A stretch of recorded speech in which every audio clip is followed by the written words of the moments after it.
I think I got it. All right. Okay. Yep, it's there. Okay. But why I don't see it on the thing? Did you click Okay. it? Yep, got it. Okay. Thank you, sis. Nope. Bye. Where you look outside? Can I help you? What? Nope. That's some sign up stuff. Don't answer the door. Put in the group chat. Don't answer the front door. Okay. So don't answer the door. Don't answer the door, right? Okay. I hear somebody coming downstairs. It's gonna be Maya. Don't even say nothing. Don't say nothing. Let her answer though. Okay. So we're going to talk about healing within, like forgiving people, letting go, healing from the inside, because it's impossible to love other people. It's impossible to have a relationship with anybody else until you first love yourself. Why you smile like that? Okay. You got to love yourself first, right? And so for years I used to say, "Oh, I love me some me." You know how we do that. I ain't got no problems. I love myself, right? We used to do that. Well, I used to do that. I used to say, "I love myself. I love me." So, you know, that's what I used to say, right? But I realized after my mom died, so my mom died in what year you was born? 2008. Okay. So my mom died in '07, and then my adopted mom who raised me died in 2008, right? So I had like both of my moms passed away a year apart. When my birth mom passed away, I was pregnant with Amber. And then when my adopted mom passed away, I was pregnant with my twins. So after that, I kind of went, it kind of threw me in a loop and I just didn't want to be here no more. I was like, I want to go with them. I want to go with them. And I don't, that's what I was yelling. That's what I was saying, right? And so then after maybe like a year, I started getting into the church and I started getting I was deep. I was real deep. Like if we weren't talking about the Bible, we couldn't have no conversation. We couldn't even be friends, right? So after that, I kind of like biked up and I went on a healing journey. Like, okay, you have to heal. You have to process your grief and you have to heal, right? So I was like, I need to heal within. So I just started. The first step that I took is forgiving myself because we all make mistakes. None of us are perfect. We're human. You know what I mean? So stuff happened. You know what I mean? So life just was lifing. You know what I mean? And I got 6 kids, 5 baby daddies, and I can my actions wasn't reflecting me loving me. You know what I mean? So I just said, okay, take some time back. I wasn't dating. I just needed to heal, right? And so my first step was loving me because throughout life things happen. Like me and my sister, we used to argue and fight. They used to be like, "You ugly, your lips be like." They used to just pick at you, like jokes.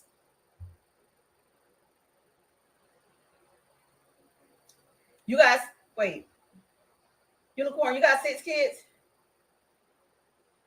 Unicorn, we're neck and neck with the kids. Girl, I did not know.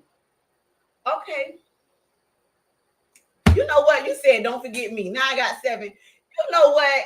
Unicorn, you ain't right. You ain't right, unicorn.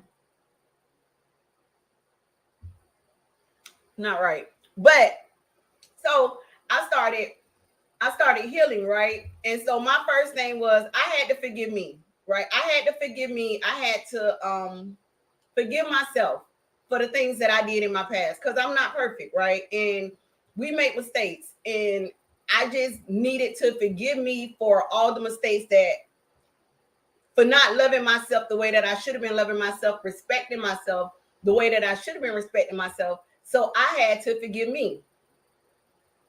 That is key.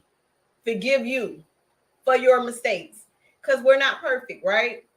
And when you forgive you, then is the next thing is now let's forgive other people because even though I may not have a relationship with you going forward, I can forgive you. You know what I mean? Like one of my things was forgiving my mom, right? Because my mom gave us up for adoption. And for years, I was the only one out of all my sisters and brothers, right? I was the only one still mad. I was the only one still mad that she gave us up for adoption. Maybe that was the best thing for her to do at that time, right? But I was still mad. So I had to forgive her. I had to forgive her for giving us away. I had to forgive my dad for not stepping up and choosing to run the streets. Like, it's a journey, right? Life is a journey, and you have to forgive yourself. You have to forgive others so that way you can move on.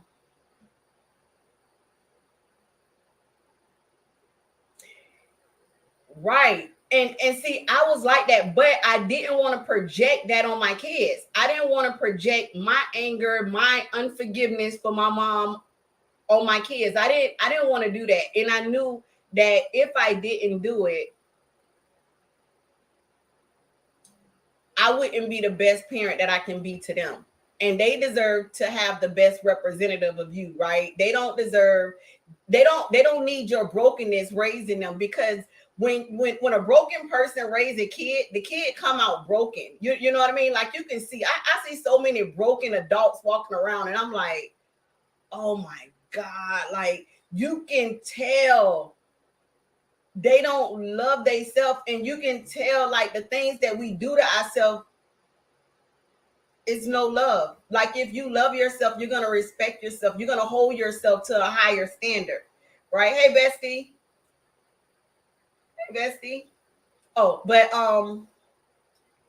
it's just different. It's different, right? And I just think that as people, we owe it to ourselves. We owe it to our kids. We owe it to our partner. We owe it to the kids that we want to have to be the best representation of us. You know what I'm saying? Like you have to be the best representation of yourself, right? And I think that's what we want to talk about.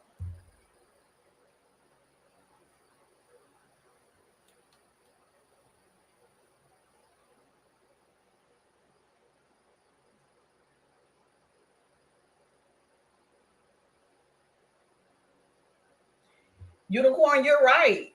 Like I for me, it took me 4 years. Like I don't like, some people journey can take 6 months, a year, 2 months.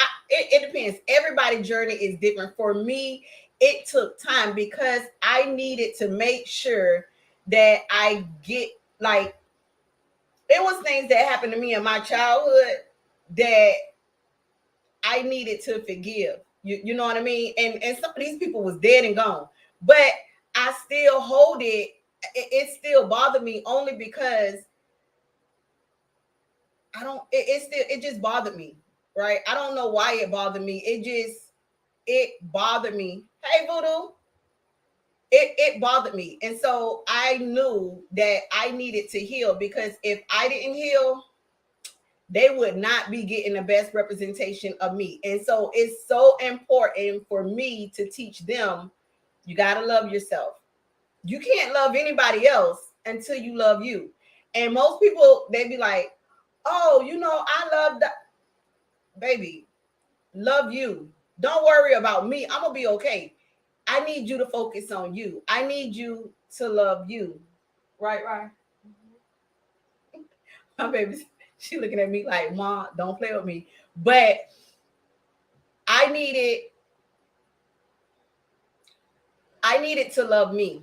more than anybody else. Before, and this was before me and my husband got together, before like any of that, I needed to love me, because then I created you create your standards once you love yourself. Like when you don't love yourself and you put up with, like Voodoo was talking yesterday about domestic violence. It's just certain things that we put up with when we didn't love ourselves that we would not tolerate now. I'm like, hit me and can't fight.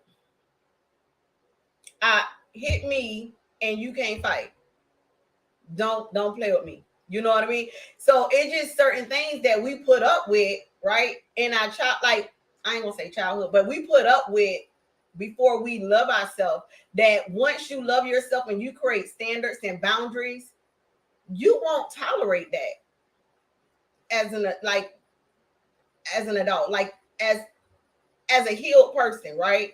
Because once you're healed, you got to understand that so many people, they prey on broken people. They can see your brokenness, whether you think that you're like, whether you think other people can see it or not. We can see it, and people can see it. Guys can see it. People see it. They know brokenness when they see it, and they prey on it, because the goal is to keep you there. That's kind of like the, what's that girl name? Krishan and Blueface. Brokenness, right? Both of them come from broken homes trying to make a relationship. Like, you can tell, people can see it. It's clear. It's so, like, I can identify a broken person. I don't know about other people. Like, I can tell. You see what I'm saying? And so the thing is you have to love yourself. Like, one of the things that I do is I wrote an affirmation. Like, I used to tell myself every day, I love you. I love you from the top of your head to the bottom of your feet. I love everything about you. Like, all of my flaws, like everything that people used to pick at me and make me feel like I was ugly about. I love your big forehead, girl. I love your lips. I love your nose. Like, everything that people used to tell me that made me ugly, I just began to embrace it and say, hey, I love this about you, because this is how God created you. I love every part of you. And I used to have to tell myself every day. I have to speak to myself every day. I love you. And I tell myself that every day while I'm in the back. Like, when I get undressed, getting ready to take a shower or bath, that's when I begin to talk to myself and look at myself and be like, girl, I love them. I love your scratch marks. Like, I ain't really got that many, but I'm just saying I love them. So whether anybody else love you, I love you. You know, and so you have to build up yourself. You have to encourage yourself. Like in the Bible, when David them had went off the war and they came back, and everybody was mad because the women and the children was gone, right? And David was like, he had begun to sit on the rock and begin to feel pity for himself. And David had to encourage himself because he had nobody to encourage him. He sat there and encouraged himself. And a lot of times you have to sit with you and encourage you, because you're not going to have somebody every day saying, hey, I love you. I'm here for you. Like, sometimes you don't have that. So you have to be that voice for yourself. You have to tell yourself how important you are to you. You have to tell yourself that you love you. You have to big up you, because there's nobody there that's going to do it better than you or better than me. You know what I mean? So that was me. That's what one of the steps that I did.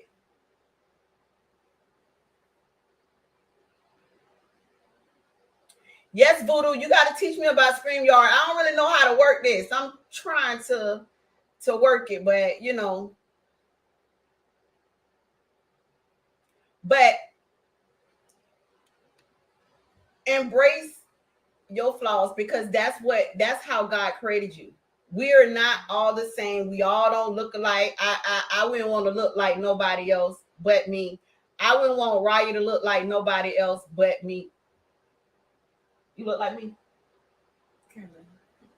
I wouldn't want to look like nobody else but me. You know what I'm saying? And I don't care what nobody else feel about me. As long as I know I love me, that's the only thing that's important to me. What? What you said? I heard something. I heard something like that. I didn't hear. Oh, she said she just reading the comments. So that's what I wanted to talk about now.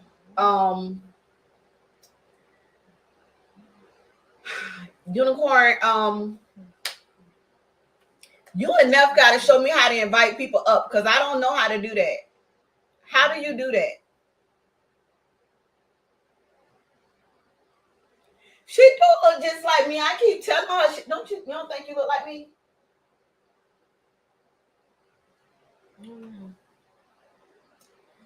She don't feel like she looked like me, but it's all good. I think she looked just like me.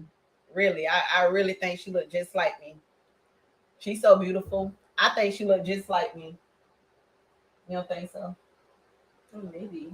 A little bit? I don't know. I don't know. Take a look at Jeremiah either. You know I got 6 of them. You know out of all 6 of them, at least like 4 of them got to look like me. You know what I mean? 4. So this one of them, the other one's sleep. The other one's upstairs. They not gonna come down. But Unicorn, you have to show me. You and Neff show me. Voodoo, y'all show me how to invite people up because I don't know how to do that. Yeah, you can invite people up. As soon as they show me how. I don't know how. Oh wait, okay. How do I get the link? Because Voodoo gonna be dropping a link. So how do you what a link at, Ryan? Oh, add invites. Oh, I got it.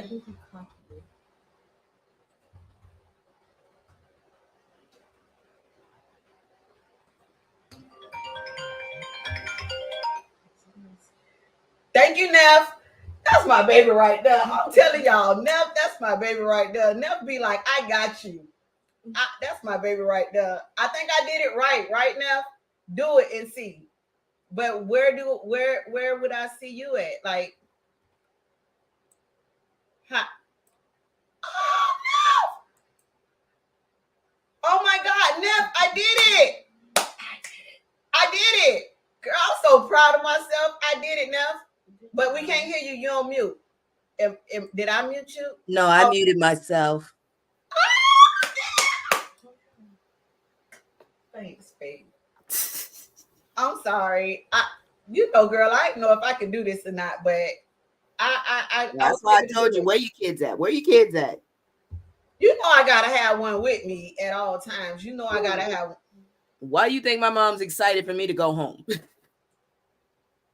Girl, it's hard as hell trying to explain it from over 1,000 miles away. I know, but I appreciate you, man. Oh no, I leaned on the fact that you had kids. She don't. Oh my God. Listen, and I'm like, Voodoo, I don't know how to do. I'm like, what Voodoo at? Voodoo, show me how to add. I don't know how to do it. Because Voodoo knows more about like showing the screens and all that stuff. I just use StreamYard so I can talk to people, voice to voice. Otherwise, I'd be in OBS. So I don't know. I don't. I'm a tech head though. Oh, you got a new lady. Nancy Hess is up in there. I don't know who she is. Hi, Nancy.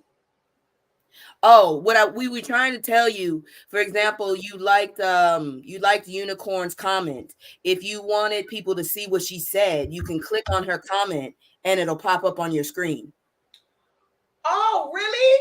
Yeah, me and her put a message. I guess you didn't see us. Wait. Okay, for example, look what the Queen Revolution put. Click that with your mouse.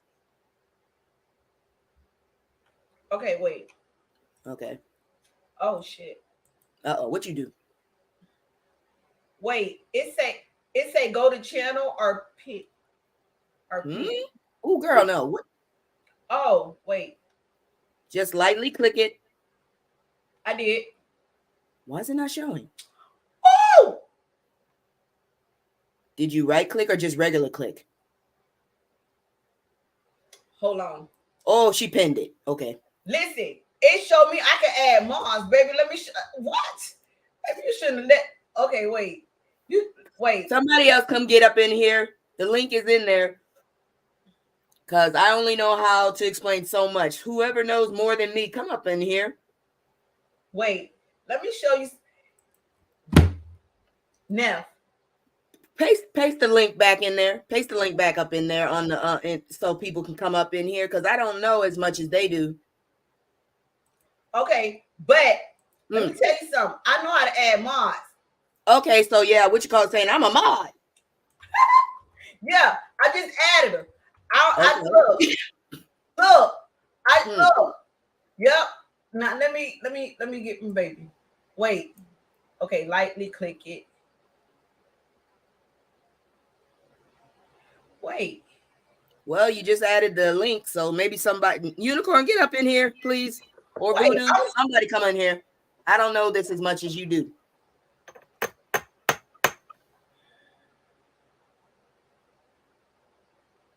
If I have to come back in the bushes and pull y'all up in here. You know what? Don't do that. But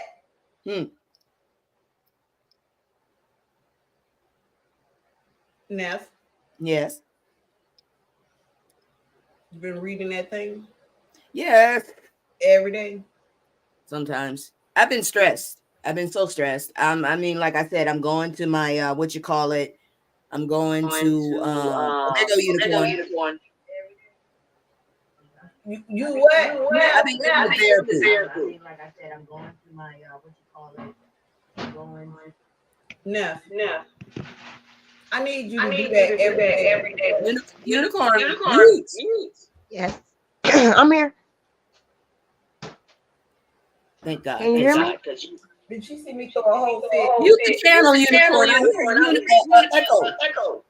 Can you hear me? I got an echo. Yeah, you echo in whatever you're watching on you. Oh wait, I gotta. Oh, I know what it is. On you.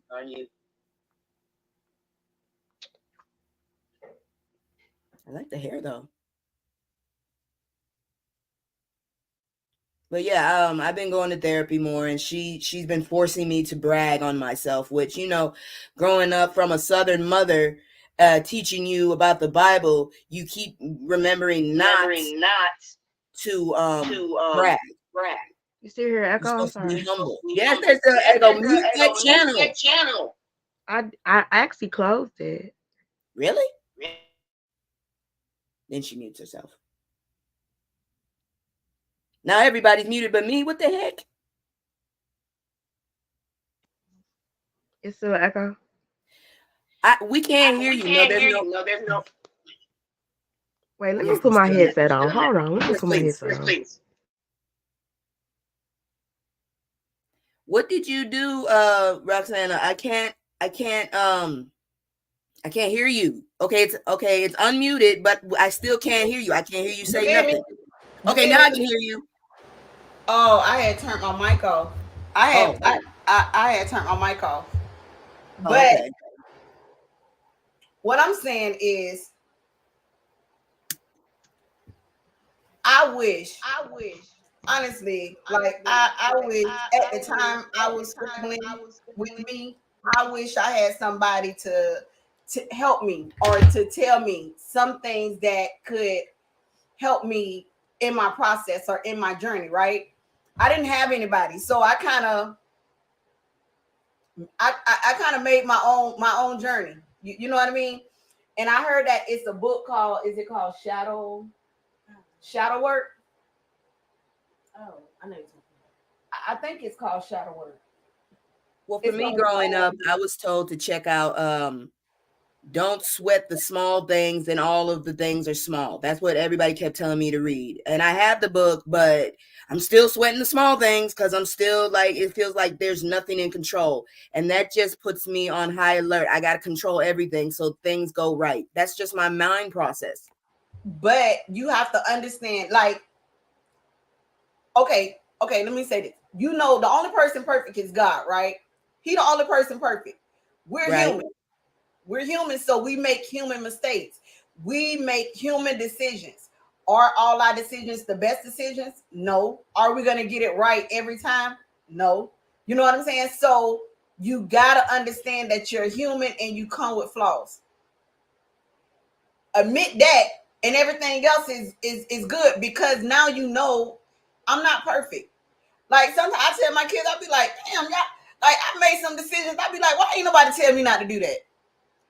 Yeah, That but see, this is my issue. It's like I know I'm not perfect, but it's like my family, because it's like once I got away from my mother and went to Mississippi, I started, succeeding in scholastics. And it's like once I got there and they saw I had potential, What's it's that?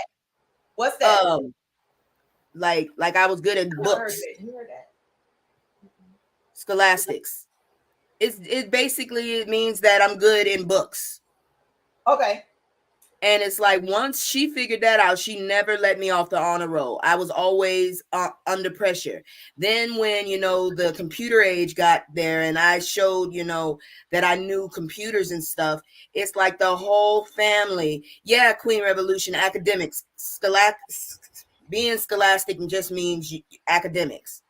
But Okay. it's like once my mom saw I could hit these goals, she never backed off me, and it just put extra pressure, and it felt like I have to control everything. There was a point when, like, even now when I go home, it's not just going to be her I'm doing work for. It's going to be probably her sister and anybody else they know, because I'm like one of the only people I guess I'm like right in front of the younger generation, and I'm, tech savvy. And Okay. it's like, I keep asking, that's why I keep asking you about your kids, because it's like there's at least 5 people down there that can help my mom and her sister, but they wait on me. And then that makes me feel like I have to perform. So it feels like if I don't have things in control, things go to hell, and then I'm at the bottom, holding the bag. So that's why I'm just so stressed out and tense. It's like I have to keep everything in control. If not, I'm not worth nothing. And that's what I'm working on with my therapist, because most of the time, like this last year, I fell into the darkness, and it's like, what the hell am I doing here?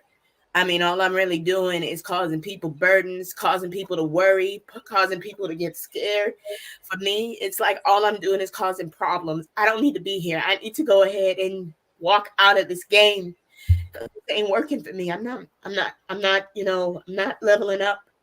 I'm not getting extra lives. I'm just screwing up and waiting for this game to be over. Sorry. Right, but and that's the thing, because for me, like we have to,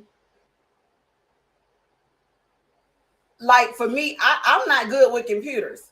I always call Quincy, right? I call my son. I'd be like, Quincy, come do this, and he really be looking like, Mom, I don't know how to do that. I ain't good. And I was like, aren't you good with computers? And he was like, no. Where you get that from? And I was like, I have no idea. I just assumed that he was the tech person. Don't ask me why. My daughter, Maya, she's the tech person, but I assume that, like you said, they young, they kids, they know about tech. You have to tell them, back off of me. Like, give me a break. He had to tell me that, because if he didn't tell me that, I would still be on him like, Quincy, I need this, ... whatever, right? And he's sitting here looking at the computer like he's trying to figure it out with me.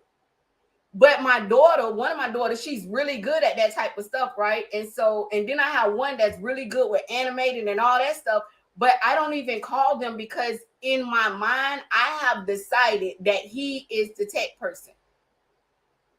In their mind, they have decided, because you are the kid, right, that you know all of that.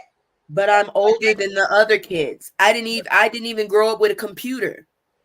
Exactly. But what you have to tell them is, hey, give me a break.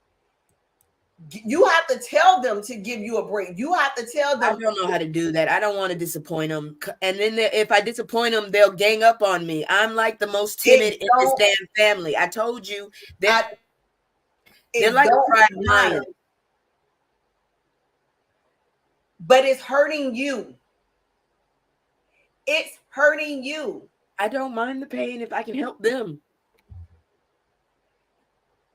But you have to take care of you. You can't help nobody until you help you first. And see, Just that's say, crazy hey, because my mom says that, but yet she still pulls on me. you have to tell them you need a break. Oh, do I have an echo still?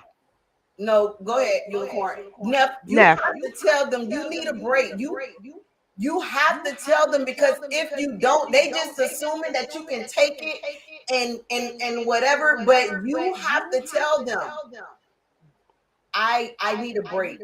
I can't do this. Give me 6 months. Let me call such and such. Call one of your cousins. I can't do it. Give me 6 months. I need a 6-month break. You have to tell them that. Enough, you're human. Yeah. You have to like I have a half sister now I don't have any communication with, right? Yeah. If someone is distracting your peace, because your peace is what you need to, I keep saying this on everywhere I go, your peace is what you need to do anything in life. If you don't have peace, you're not going to be able to complete anything you're doing. So if Girl, anything disrupts your peace, you need to get that out your life. It doesn't have to be forever, at least until you gather yourself. If they can't understand that, maybe then people don't need to be in your life. That's right. girl, let me You tell have you. to, you can love them from afar enough. You can do that. I tried to do that before. And it's just like, I love my mom. Ooh, I like that picture you got there. Queen Rev, I love that picture. I love that Anyways, picture, man. I get love distracted. that. She always had a fire pictures. I mean, for me, it's just like I stopped trying to be just for me a long time ago. I just started worrying because I spent my whole life, and I was talking to my therapist about this. I spent my whole life being told I didn't have to have you. I could have gave you up, but I chose to keep you. Or if it wasn't for you, I could be running the streets and having fun. And that was my whole life. And I just took it, and it's like, okay, so my job is to grow up and take care of everybody else. And I've been trying to do it, but I keep falling. And it's like, I'm not doing what I was supposed to do. So maybe I'm obsolete. Maybe I'm just like I was telling somebody, have you ever seen Bullet Train with Brad Pitt? He said he had the worst luck in the world, and this Japanese person told him a story about the ladybug. And basically, each spot on his back is a spot to take everybody else's sorrow. And I feel like that's me most of the time. I have not been happy in a long time. You could ask John, you could ask Chase, you could ask my homeboy Prentice. I was like, when was the last time I was happy? They were like, oh no, it's really like that. It's just right. I can't stop thinking, and that just causes more worries. I'm sorry, I'm crying. And I apologize a lot. And my therapist was like, that's a boundary I keep crossing. I keep crossing my own boundaries. And I don't cross anybody else's boundaries. I just cross my own. Hey, y'all. Hey. Neff. Oh, my God, baby. I feel your pain. And I'm a don't grown apologize. woman, and that makes it even more embarrassing.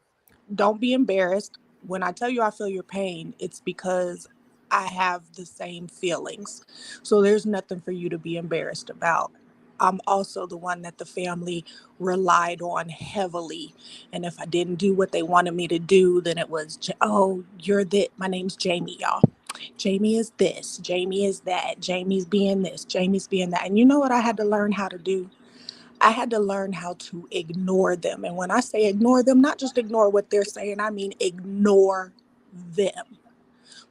I'm not responding to your text message. I don't care what you're asking me. I'm going to respond when I feel like responding, because you're killing me. You're killing me right now. I got cussed out for not answering a text. And guess what?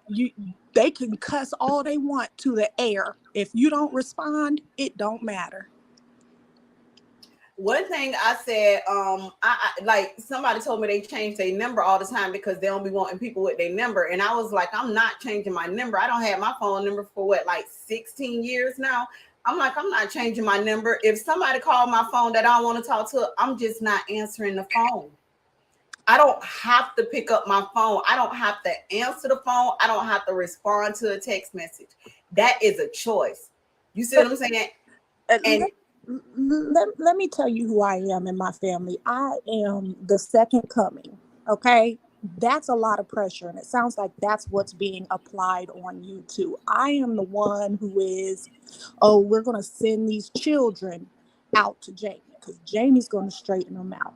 I'm going to call Jamie because I can't make my rent because Jamie's going to make sure it happens. I'm going to call Jamie when I can't figure out how to fix this because Jamie's going to fly back here and Jamie's going to make sure that this gets done. Yep. Jamie had to learn how to put Jamie first. And I still struggle with that. I'm not going to lie to you. I went to my counselor too. My counselor was like, so it sounds to me like you're trying to prove to your mother that you are a good child. I'm at this point, I'm being treated kind of like the failed second coming. Like I fell short and I fell under the pressure. And now they're treating me like, you know, I don't know. Now they're seeing it broke, but they keep asking and I keep trying to give. And if I don't give, you know, obviously I didn't do what I was supposed to. And that's what I don't get. I've done everything I was supposed to do. I didn't have a kid too early because I was terrified of getting beat up. I didn't date half the time because I was scared. And it's like, I learned to keep everything in because when I let it out, I'm being a drama queen. And, you know, with my looks, it's like, I was joking, but it really hurt. When I was 9, I had a picture taken and already I'm a black mix. I'm not a white mix. So people never figure that I'm mixed. You know what I'm saying? I'm a mix of 2 different melanated races.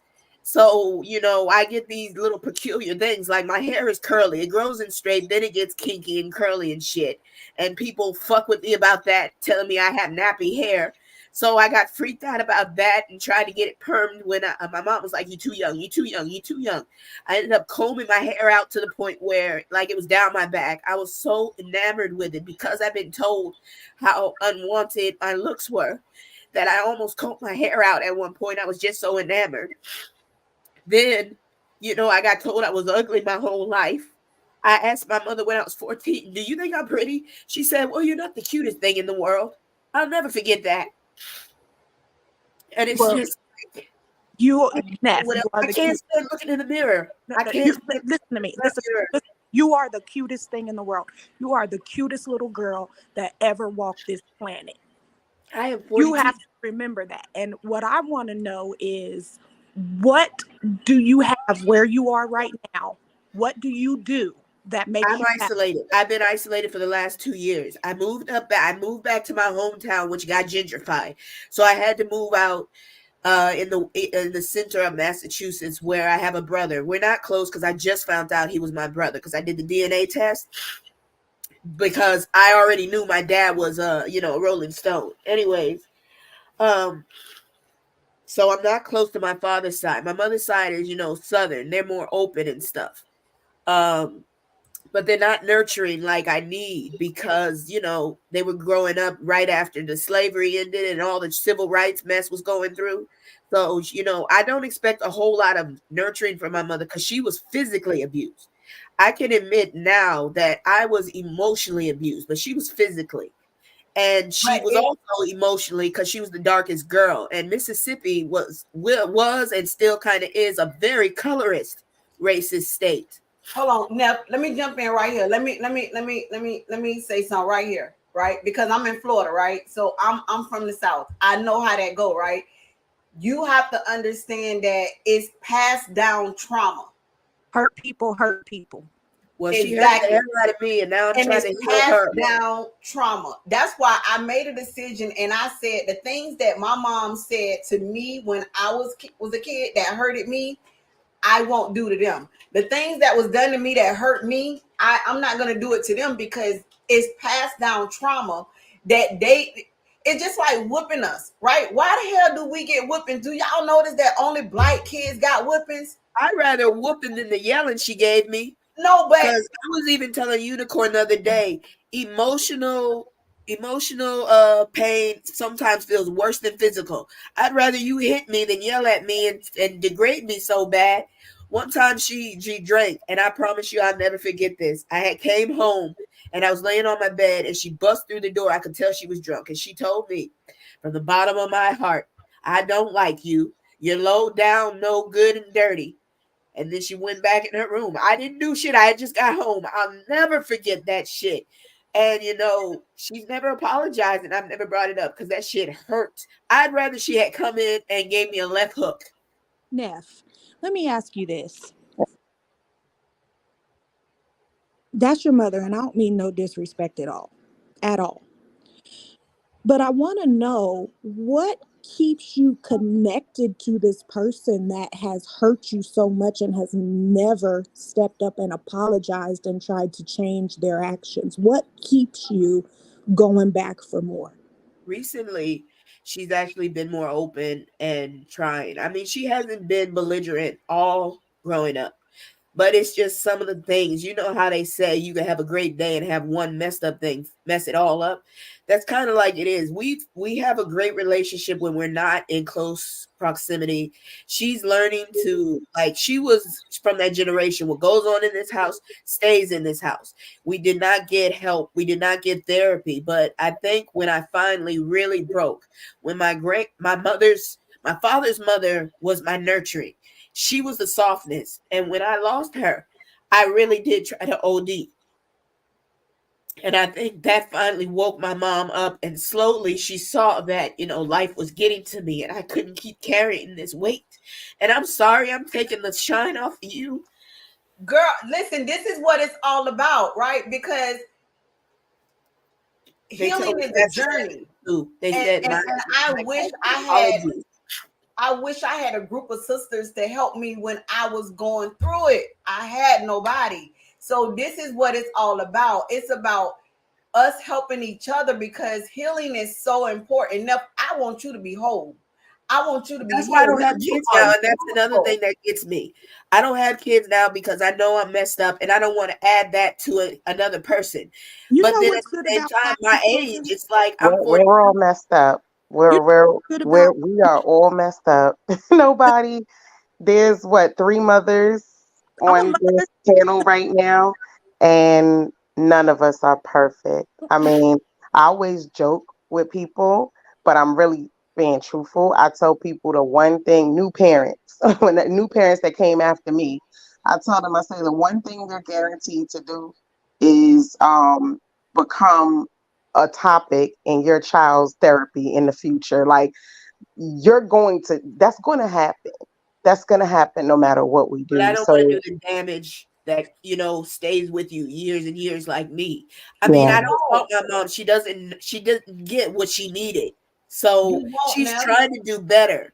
I Because feel you my don't mom trying to do better, but I'm scared that some of that stuff that her mom gave her that she gave me, I don't want to give that to the and you next won't. generation. And you Can I, won't. You won't can because you're aware of it, you're conscious of it, and you will not allow that to happen. If you want to have a child, go have a child. Because the one thing I can tell you about having children, when you're a mature person and you've looked Where back the at unicorn But am go? I too and late? I'm 42. you are aware that you don't want to pass that down, you won't pass it down. But am I And too late? children, no, you're not too late, honey. How old are you? 42. You are not too late, baby. Girl, if you don't go out there and get you some Petey Bird, like, Never, let me, can I ask you a question, Neff? Well, actually, at first, let me say this. Um, I'm listening to you, because Am I being a drama me, queen? I'm sorry. I've been a person who, I mean, I've been through stuff. We've even talked a little bit. We may joke about these little things, right? But got whipped to getting wets that bleed. Things like that. I've been through things too through childhood. I was not, I wouldn't say fat, but I guess looking back on it, a chubby little girl with thick glasses. And I always looked in the mirror and thought, I'm really pretty. Like, even though some other people didn't see it, I always thought I'm really pretty. And so I think for me, I have always been a person that I don't let other people's opinion shake my own opinion about myself. I think that's just innate, right? It's just something that I was kind of born with. It does hurt. So I'm not going to say I was never hurt by anything that people have said to me. I mean, I got teased. My mother and my brother that's older than me used to tease me. Like, seriously. You know, I used to wet the bed when I was little. They had a name for me. You know, there was some cruel things that happened, you know, just like, you know, the rest of us who have, you know, some cruel things that have happened, but that hurt my feelings. But at the end of the day, I still was able to look in the mirror and say, oh no, you know, I see me. I know who I am, right? Um, Now, as an older person, or as I got older, I realized, like, you know, I have friends around me that they didn't kind of take that standpoint. You know, they were more affected by the trauma of growing up. And in my 20s, I would fiercely just be talking to people like, girl, you can't pay attention to what people say to you. You have, you know, me just kind of trying to give what I have to other people, right? And I think even though I was doing that in a positive way, right? Because I'm trying to, you know, I'm trying to help, right? I'm trying to be helpful. I'm trying to Right. get the other person to see what I can see in them. I see you're beautiful. I see that. I want you to understand. I'm trying to get them to think like that. But I realized as I got older, even that was kind of short sighted, right? Because I'm looking at it from my own, from the way that I look at the world, the way that I see the world. And I want to listen to you because I want to understand how you see the world, how you experience the world. That's what it is. Not see, but how you experience the world and the things that happen to you. And I want to listen because I want to know how can I really help? Because I don't think that me talking at you and telling you how beautiful you are. We saw you the other day and was like, oh my gosh, she's so pretty, you know?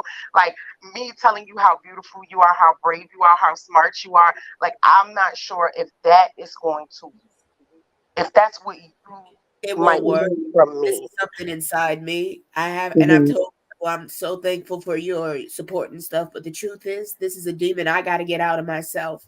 I have to work on it, and that's what I've been doing. It's just like I look back and kind of like what Miss Parker said, you know, and what I said before. You know, I look back and yeah, I'm upset about my childhood, and my mother.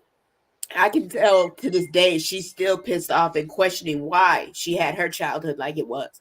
And I look at mine and it's like she did make it better. She didn't beat me like her mother beat her. But at the same time, she was a tomboy. She was never you know, nurturing. She was more like a father. She kind of insulted by it, but I got my strength and my determination and what you would get from a father from my mother. And my dad, I don't know what this, I'm not going to get on it because I'm trying to honor him as my father, but he has gotten me to the point where I would rather go to a sperm bank because I don't want the trifleness. I don't want the drama. I don't want the extra grief from someone who says, yeah, I'm here, but when it's time to be here, they're not there. I don't want that. I'd rather You want cut them out the present. middleman. Neff,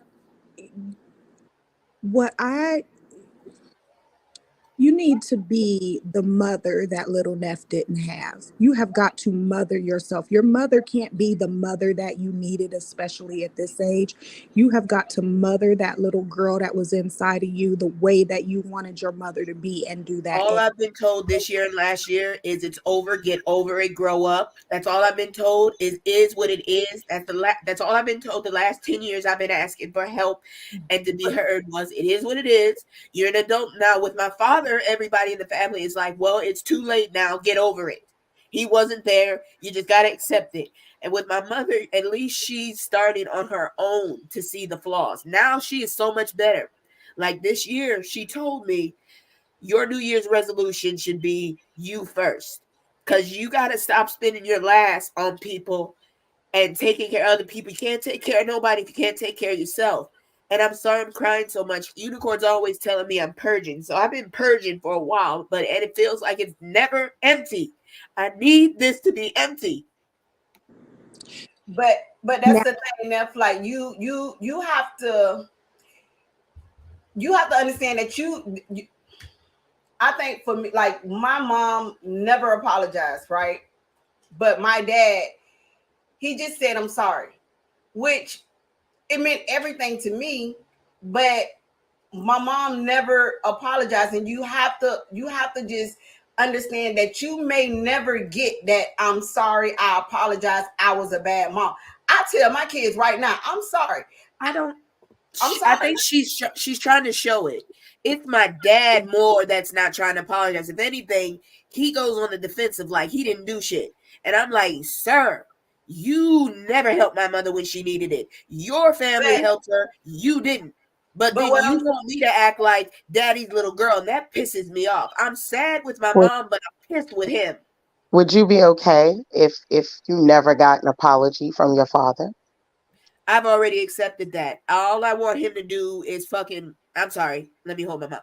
I just want him to stop trying to expect the bond that he never created. That's not my job. As a child, it was your job to create that bond.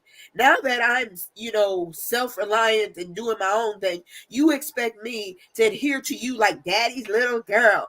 But yet you were never daddy. You know, people say, I mean, all of this is easier said than done. I realize this. But you know that saying that people say, you gotta show people how to treat you.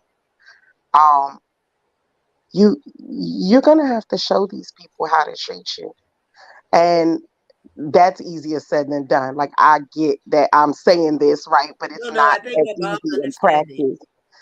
Yeah, I get that it's not as easy in practice, but it is real. Like you have to show these people how to treat you. Like with my family, I love my family, but I put people in certain boxes and I'm okay with that. Like I don't have a problem with it. But again, right, that's just me and my personality. Like I don't sweat the technique. I have a brother who's like a mooch.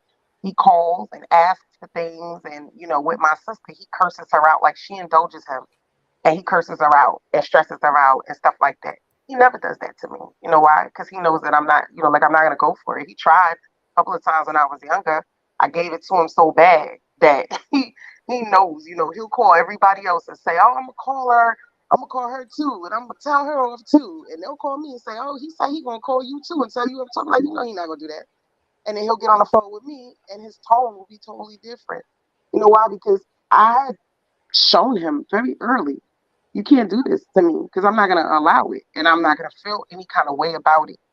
Again, easier said than done, but just understanding that you may have to show these people how to treat you. And if they can't treat you right, then you may have to put them in that box over there, that box in the corner where like I only look in that box sometimes, like just Right. Here and That's there. good, That's Queen. it. That's good, Queen. I- You have to do that. let me follow up with what Queen said. If you had a little girl, would you allow these people to treat her like they're treating you? I'd kill him. And you need to protect the little girl Neff inside of you, just like you would if she was your daughter. Little girl any more. You are your own daughter. That's the attitude that you have to take. You are your own daughter, and you got to protect that little girl like you would protect the baby that came up out of your body. That's right. That's good. Don't call me half breed. I like that. Well, I mean, I can't say this. I mean, I don't want to seem like my mother is horrible. She's not. She's done more than enough. She has been over backwards. I think the problem right now is the fact that she doesn't know how to emotionally, handle other people. She's always been the tough tomboy. She's always had to be hard. So I don't expect a whole lot, but the older she's gotten, I will say, one, she now is an advocate for therapy. I think the last 2 years really showed her how bad it was because being away, first of all, I was already dealing with the depression and the anxiety. But when I left, I ended up becoming isolated. So all I've been doing for the last 2 years is work and home. And it's just like, I realized at 42, I don't know how to make friends. So I was so embarrassed, and then I started gaining like agoraphobia. I'm scared to go outside now. And then when I lost my job at the beginning of the year, I ended up, I was so stressed. I was working with all these toxic people that my trainer turned against me. She was sabotaging me. I stopped eating. My depression got so bad. I lost 13 pounds in a month without even trying. My heart started palpitating. Now I have a heart murmur. So, I got a hole in my heart. And it's like just thinking about that job would start my heart to beating. I had to be put on so many medications just to, operate, just for my heart not to go off the rim, just to eat again, just to sleep again.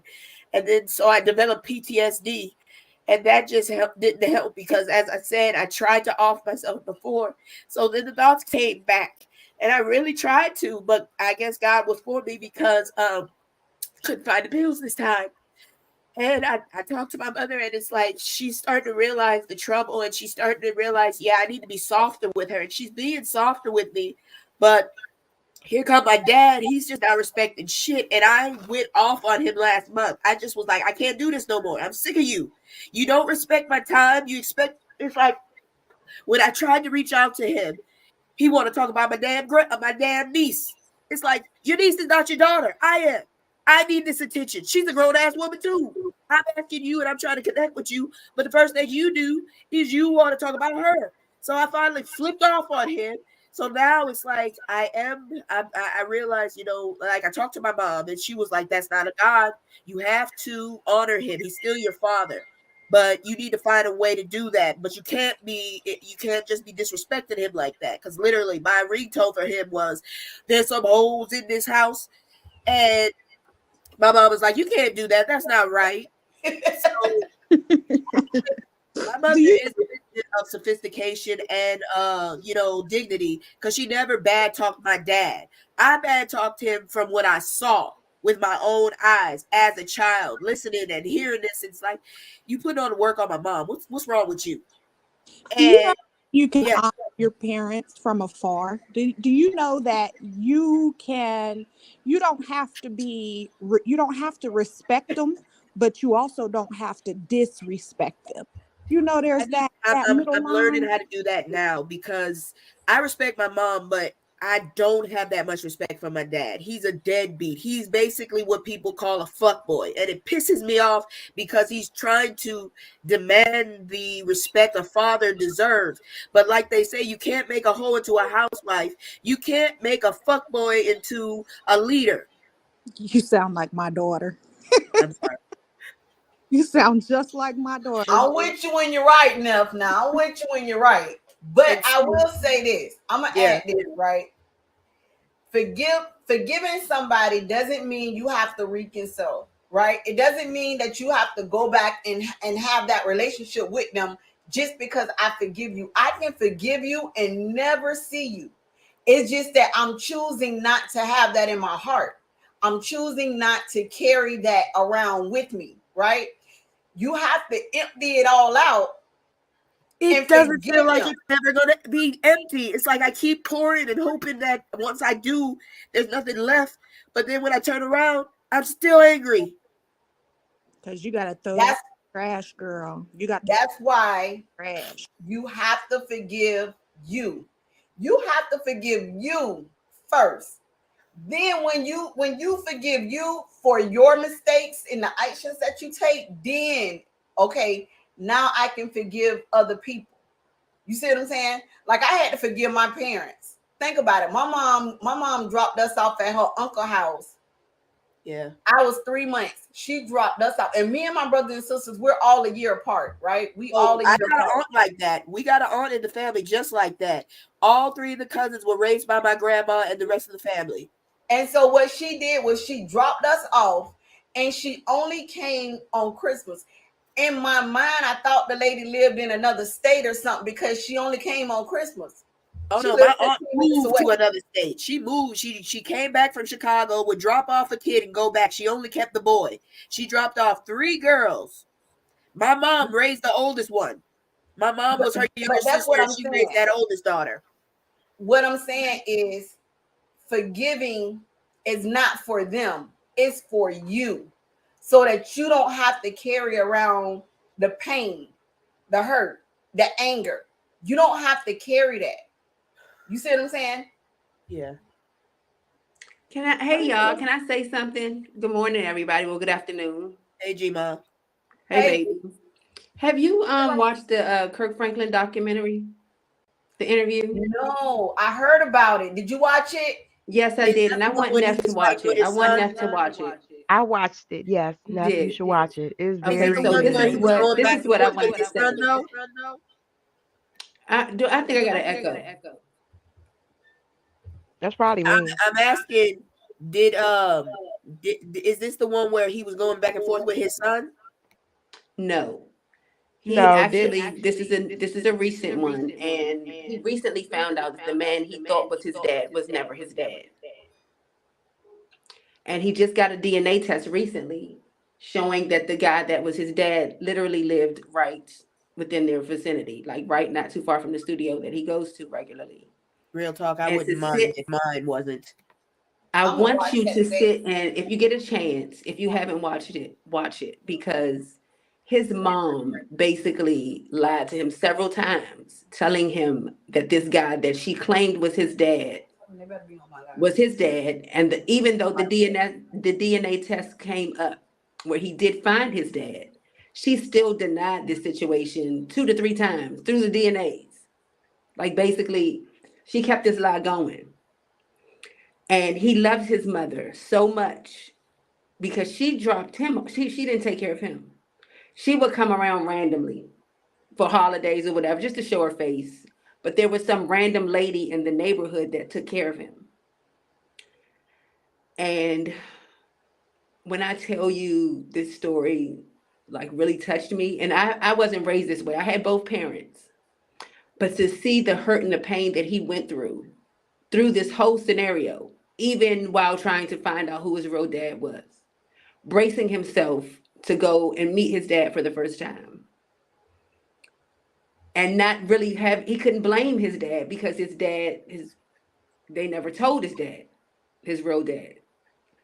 He found out at a funeral through someone else because the community was so small, the city was so small that he grew up in, that he looked like some guy that his mom used to mess with. So he decided to go and get this DNA test. And when you see the guy, you're like, dang, yeah, he does look like him, ears and everything. It helped him heal. He realized that he had to forgive himself in order to forgive others. And in forgiving her through this hurt, even though it still hurts him, that was the only way that he could push through this whole scenario. I'm telling you, watch it. It's on YouTube where you can see the entire documentary. He basically did this preparing for his new album that he came out with or whatever. And the songs that he recorded had a lot to do with what he was going through at the time. And he was able to rekindle his relationship with his son through all of this. Because then his son started to understand some of the hurt and the way that he was raised. It becomes a trickle effect. So it's always best to forgive that person that hurts you so that you can progress, no matter how much it hurts. And he still doesn't talk to his mom to this day because of it. This just recently happened over the last year or so. They don't have contact with each other because he decided, I love you, but I can't continue to let you hurt me the way that you're hurting me. She That's took how I feel this about man my through dad. hell. Every DNA test they went to, she's sitting right there. She's like, that's a lie. I know, that's a lie. Knowing good and well you slept with this man. And to sit here and act like you didn't, and it was no possible way that this man could be the dad. It was just a huge mess. So I'm just using that scenario just to show you that you have to dig deep down inside as much as you can. I don't know if you believe in God or not, but prayer definitely goes a long way. And Miss Parker can tell you from even me and Pray her every and I night. speaking, prayer gets you a long way, especially when you believe in your higher power. I believe in God. That's what To got me, me Allah, through. God, any is God. I believe in him because That's what got he's me through the proven to last me 2 time and years. time again that he is real. He is so That's real. what happened through the last 2 years, because I'm telling you, I was at the rock bottom, and my homeboy John, the one that comes in from time to time in my podcast, he was teaching me more about how you need to fast sometimes, and he taught me how to fast, and we prayed together, and that's really what kept me going when I really was like actively Yes. trying to take myself out this year. He was there. Like, the people I talk to, the people I call, they are now a part of my emergency circle, because I don't have a support circle here. And when I promise you, at my job, I literally went up in there at work and I said, I'd rather be dead than here. That's when they made me go talk to yeah, and I like Queen Rev said, and I said it before when I entered the dollhouse. It's like that family or that circle I needed, because I can come in almost any time and somebody's there to talk to me. I'm blessed to meet a lot of the sisters that Yes, have yes, yes, in yes, this yes, yes, dollhouse, yes, because like I just at that point when I came into the dollhouse, I resigned myself to basically just try and get rid of all my emotions, yes. just go through the process, just living day to day until I finally got to the end of the tunnel. But when I joined the dollhouse, there were people to talk to me, people to stalk me, Of course. and people to actually see me. Like I And that joined truly, the dollhouse genuinely because, do, it's yeah, crazy because these are people that honestly, genuinely do love you, Neff. And I don't and know if you know I it or want to not, say but I that love you too. for real, Neff. I really do. I want to say It this brings much, joy to me when I come in and I see you and Unicorn and Yep, those others. my babies right there. And Miss but Parker, yes, it's like God has I be placed you like, guys in my life. I may not be on what Discord all the unicorn? time. I may not talk to you all the time, but please she's know switching to her laptop. that I love you guys to freaking pieces, and it makes you have no idea. I haven't even given my whole story to everybody, and one day I will. I You think I've will. given it a little bit more to Miss Parker. However, just know you're not alone. You're not alone. God has put you here and us here to help uplift each other on a regular basis, because you never He, know what somebody's going through. You never know. God will always surround you with what you need. That's right. At You the know what I'm very saying? time that you need it. He's And always sometimes, on time. That's a true statement. God is right. always on time. And you have to remember, like, sometimes people they come in your life for a season, and some come for a reason, and some come to stay, and some come for a purpose. Like, sometimes like me, I understand that somebody just may be in my life for a season. You got to get what you're supposed to get from them, learn what you're supposed to learn, so that way you can continue to grow and move forward. Everybody, the one person who I literally thought hated me, who I thought me and her, we wasn't, became one of my biggest supporters. And if it wasn't for her, I wouldn't be where I'm at today. It is because of her love and because of how she pushed me. You see what I'm saying? Because that's what we need. I can't cuddle you in a spot that's because you're comfortable in that spot. We have to push each other for greatness and to grow. Yes, I yes. want to see greatness And in Miss you. Parker will get you out of your comfort zone. She will. I'm a witness to that. Well, I Yeah, can Will. say And that that's make me no love her salt, even more. you no have salt and to. unicorn have been pushing me, because honestly, I would still be only doing a podcast every 2 weeks. I let my cousin do that to me. She was like, well, let's just do it every 2 weeks. And I was just there, and I wouldn't go on by myself. And I ran into Voodoo, and we spent like an hour or two on the phone, and she was like, you got to do it by yourself. You can do it. And then I ran into like No Salt and Unicorn. They were like, you need to keep churning more out. You need to churn out more material. You need to let your personality out more. Ultimately, I don't have a problem with my mom. I'm just sad that I didn't get certain things from her. But I forgive her because she didn't get those things. I understand that. I think I have more anger at my father because this is a grown man who still is not trying to be a grown man. He couldn't even be controlled by my grandmother. And my issue was this is how gangster my mom was. When she got pregnant, she told him, hey, I'm pregnant. You can either be in her life or you can walk away. I would have respected him more if he walked away. But he said, no, I'm going to be in her life. And then when the time came, to pay the price. Oh, that's not my daughter. My mom brought me to his mother. She looked at my hands, my feet, my ears, and my fingers and said, that's his daughter. She claimed me off the bat. Blood knows blood. And she was always my soft spot. And when I watched them treat her so bad, her own kids cussed her out on a regular. F-bombs. I miss my grandma. I'm sorry, but I'm still in denial. I won't even go out and look at her grave. I refuse. She was my mom. My mom was more like my dad. And both of them, I will kill anybody who talks bad about them. Maybe I have Stockholm. I don't care. But those were my rocks. They were my constant. They ain't never let me fall too far. They hurt me. Yeah, I can handle that. But don't come for them. And when my grandma died, I didn't have that softness no more. I keep reaching for the softness, and all I get is hard. So I figured, cut it out. Stop being soft. I've been told my whole life, stop being so sensitive.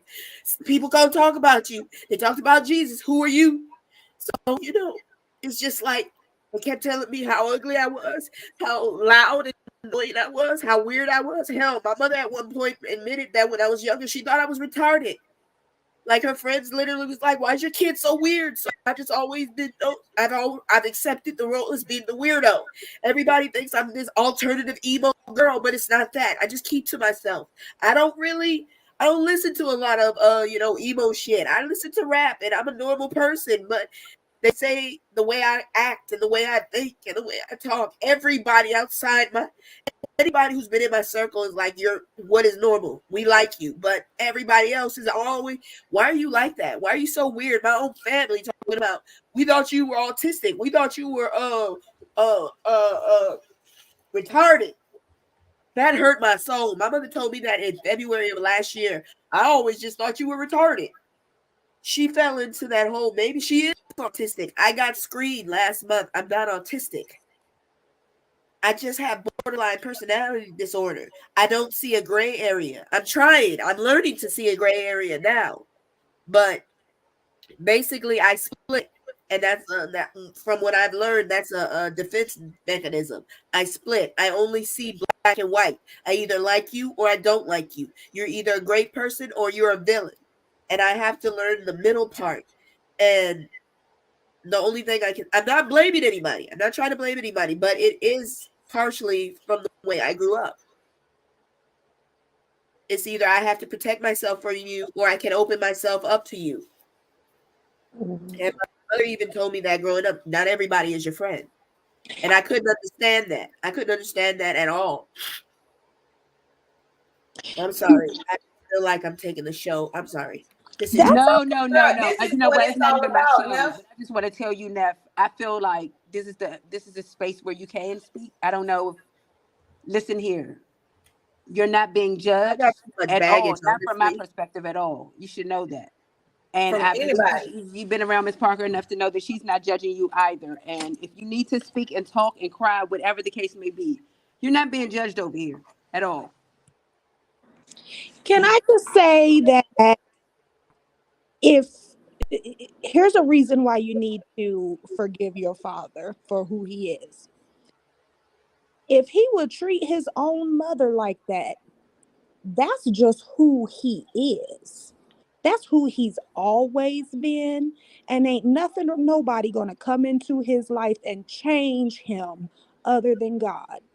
And that's the thing that you need to forgive yourself for expecting him to change who he is when he treated his own mama like trash. That's Well, right. he didn't curse her out, but he did, like, first of all, he didn't let her like raise him. Like, he left her home at 15 and went and lived in a halfway house because he didn't want to listen to her. And then, he basically he half-assed the whole family because when we needed him, he didn't come. When my grandmother's daughters were cussing her out and treating her all kind of ways, I was like the only person there to be like, when I get older, I'm taking you from this. This is ridiculous. I can't stand this. I never cursed her out. My mom raised me like that. All of my integrity, my dignity, my intelligence comes from my mother. And I respect her so much for that. I try to look at my dad, and I've tried, because when I was younger, this is why I'm pissed. When I was younger, I was Captain Save-A-Hole, I guess, because everybody was good to me. I defended him against everybody. I couldn't understand why the one brother I knew was my brother couldn't stand him. I couldn't understand why everybody was against him. And believe me, his background is horrible. Let me just say, he can't teach no more in this state. But I still defended him. But now that I'm an adult, it's like I was minding my business one day, and this is when it really hit it. All of a sudden, I got angry, and I started crying just thinking about the fact that my father was never there. And when I was 14, he had the gall to say, I think that the same-sex parent should keep the child until they're 14, and then the opposite-sex parent can take over. You lazy bastard. You basically just said that the parent who gives birth to the daughter should take care of that child until they can take care of themselves. Then you take over? Where were you when I was sick? Where were you when I needed a babysitter? My mom left him and her husband, her ex-husband, together with me for 2 days, and those bastards couldn't do it. Never, let me ask you a question. Right. Let me ask you a question. Now, Yes. I'm going to say this. One thing that my adopted mom did that I absolutely said that I would never do raising my babies is she used to talk about my parents, right? My birth parents. She used to talk about them, and she used to be like, yo, because my dad was a drug dealer, and she used to say, my mom didn't talk bad about my dad. No, she used to say that. She used to be like, oh, your dad this and your dad that. And growing up, I hated it. And I said, when I have kids, I will never say anything about their daddy. However they come to a realization on how they feel about their daddy, they're going to come to that on their own. They That's ain't going right, to get that's no right. information from me. That's right. So the question I want to ask you is, how old were you when your mom left you alone with your dad and your stepdad? How old were you? How do you know? Okay, how do you know that story? Because several people told it to me. Not just her, several other people, witnesses that were around when it happened. And my anger isn't just from that. I really wasn't bothered with that because it was kind of funny. I whooped asses, apparently, according to my mom. But my anger is more of the fact that when you were needed, you weren't there. But now I can handle myself, at least somewhat. I don't need you like I needed you when I was little, but you're expecting the reciprocation, the love that like a mom would get or a father that's always there would get. You're demanding this. You're not respecting. Like my mom, she'll ask me off the back, what's your work schedule, so I don't interrupt your life. She's very respectful for that. Our relationship has evolved to something much better. I'm still obsessed with her and I have to work on that, but she has seen the damage she's done, and instead of apologizing, she's showing it with actions now. No, she needs to physically apologize too, though.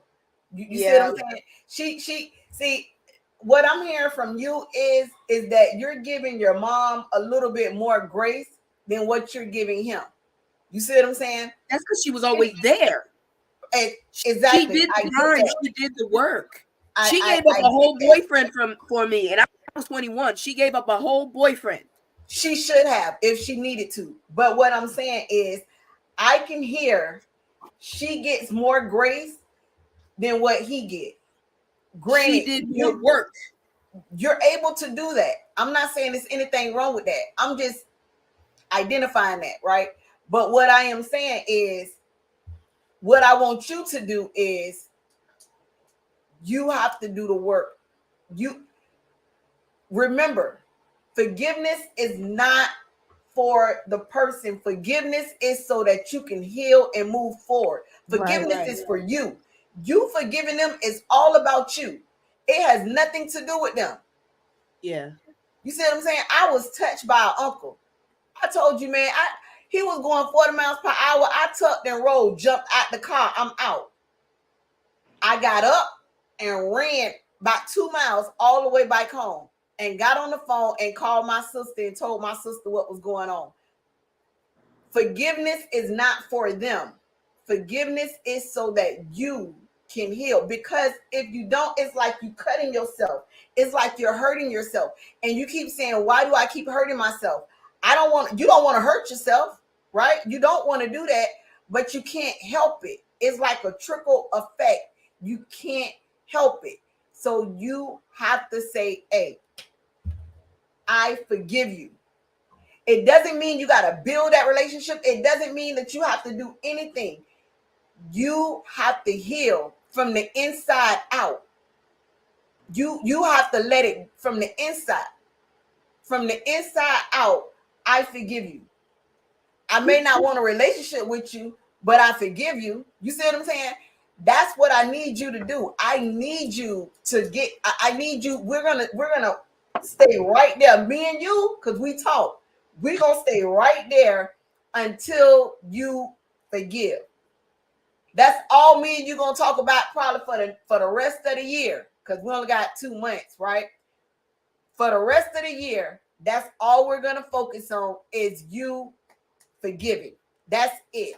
Now, after you forgive and heal, if you wanna, you can shoot with them or whatever. You're gonna feel so much freer. You're gonna feel so much freer. Just girl, you're gonna that feel you so much forgive it, lighter. because, like she say, forgiveness is for you. It's not for the next person. It's not for them. It's not next for person them. ever. It's for you. How? Yeah. I don't Just understand. try it. Try it. She's gonna help you. Just try it. Well, Oh, go ahead. No, go ahead. Don't call me half-breed. Go ahead. Neff, let me ask you something. Is some of your anger based on the fact that he expected you to be a certain type of daughter and you began to try to be that for him and he did not reciprocate? No, I would say I think the anger started when I realized I'd been fighting and caping for this man, and he's not. And I basically realized I was caping for a lie almost, because it's like I'm defending him, but he keeps proving me wrong. That's And what I wanted to know. tired of it. I think you need to start with forgiving yourself for doing that, because I feel like you may be a little angry with yourself that you fell for the okie doke and Yes. you tried to live up to that. So the first person that you need to forgive in this situation is you. And see, that's the issue I have, because I am my worst enemy. I look into the mirror and I'm like, oh, I draw something. I'm like, I could have done so much better.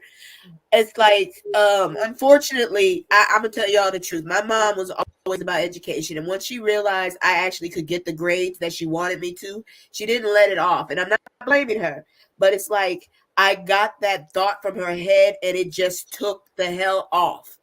It's like once I got that from her, it's like she had it on a leash. I let the damn leash go, and it's been running ever since, and I have not been able to catch it and get a hold of it.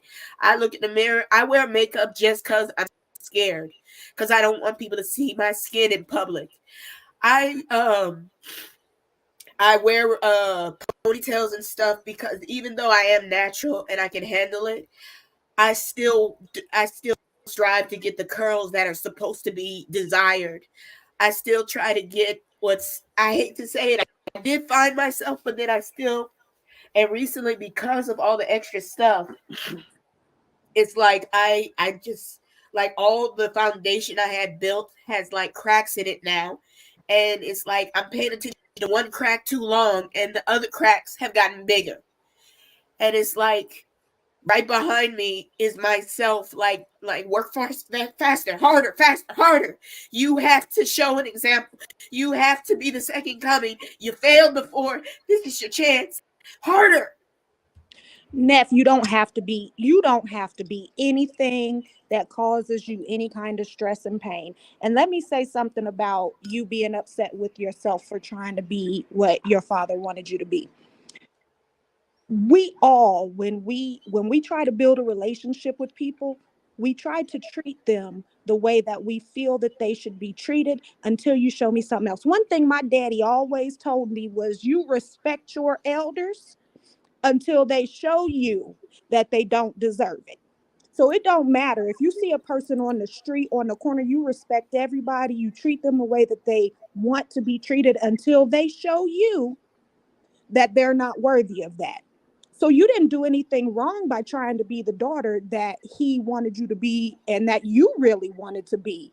If we're going to be 100% honest, you wanted to be that daughter. So you gave him what you felt he deserved as your father, and then he showed you who he really was.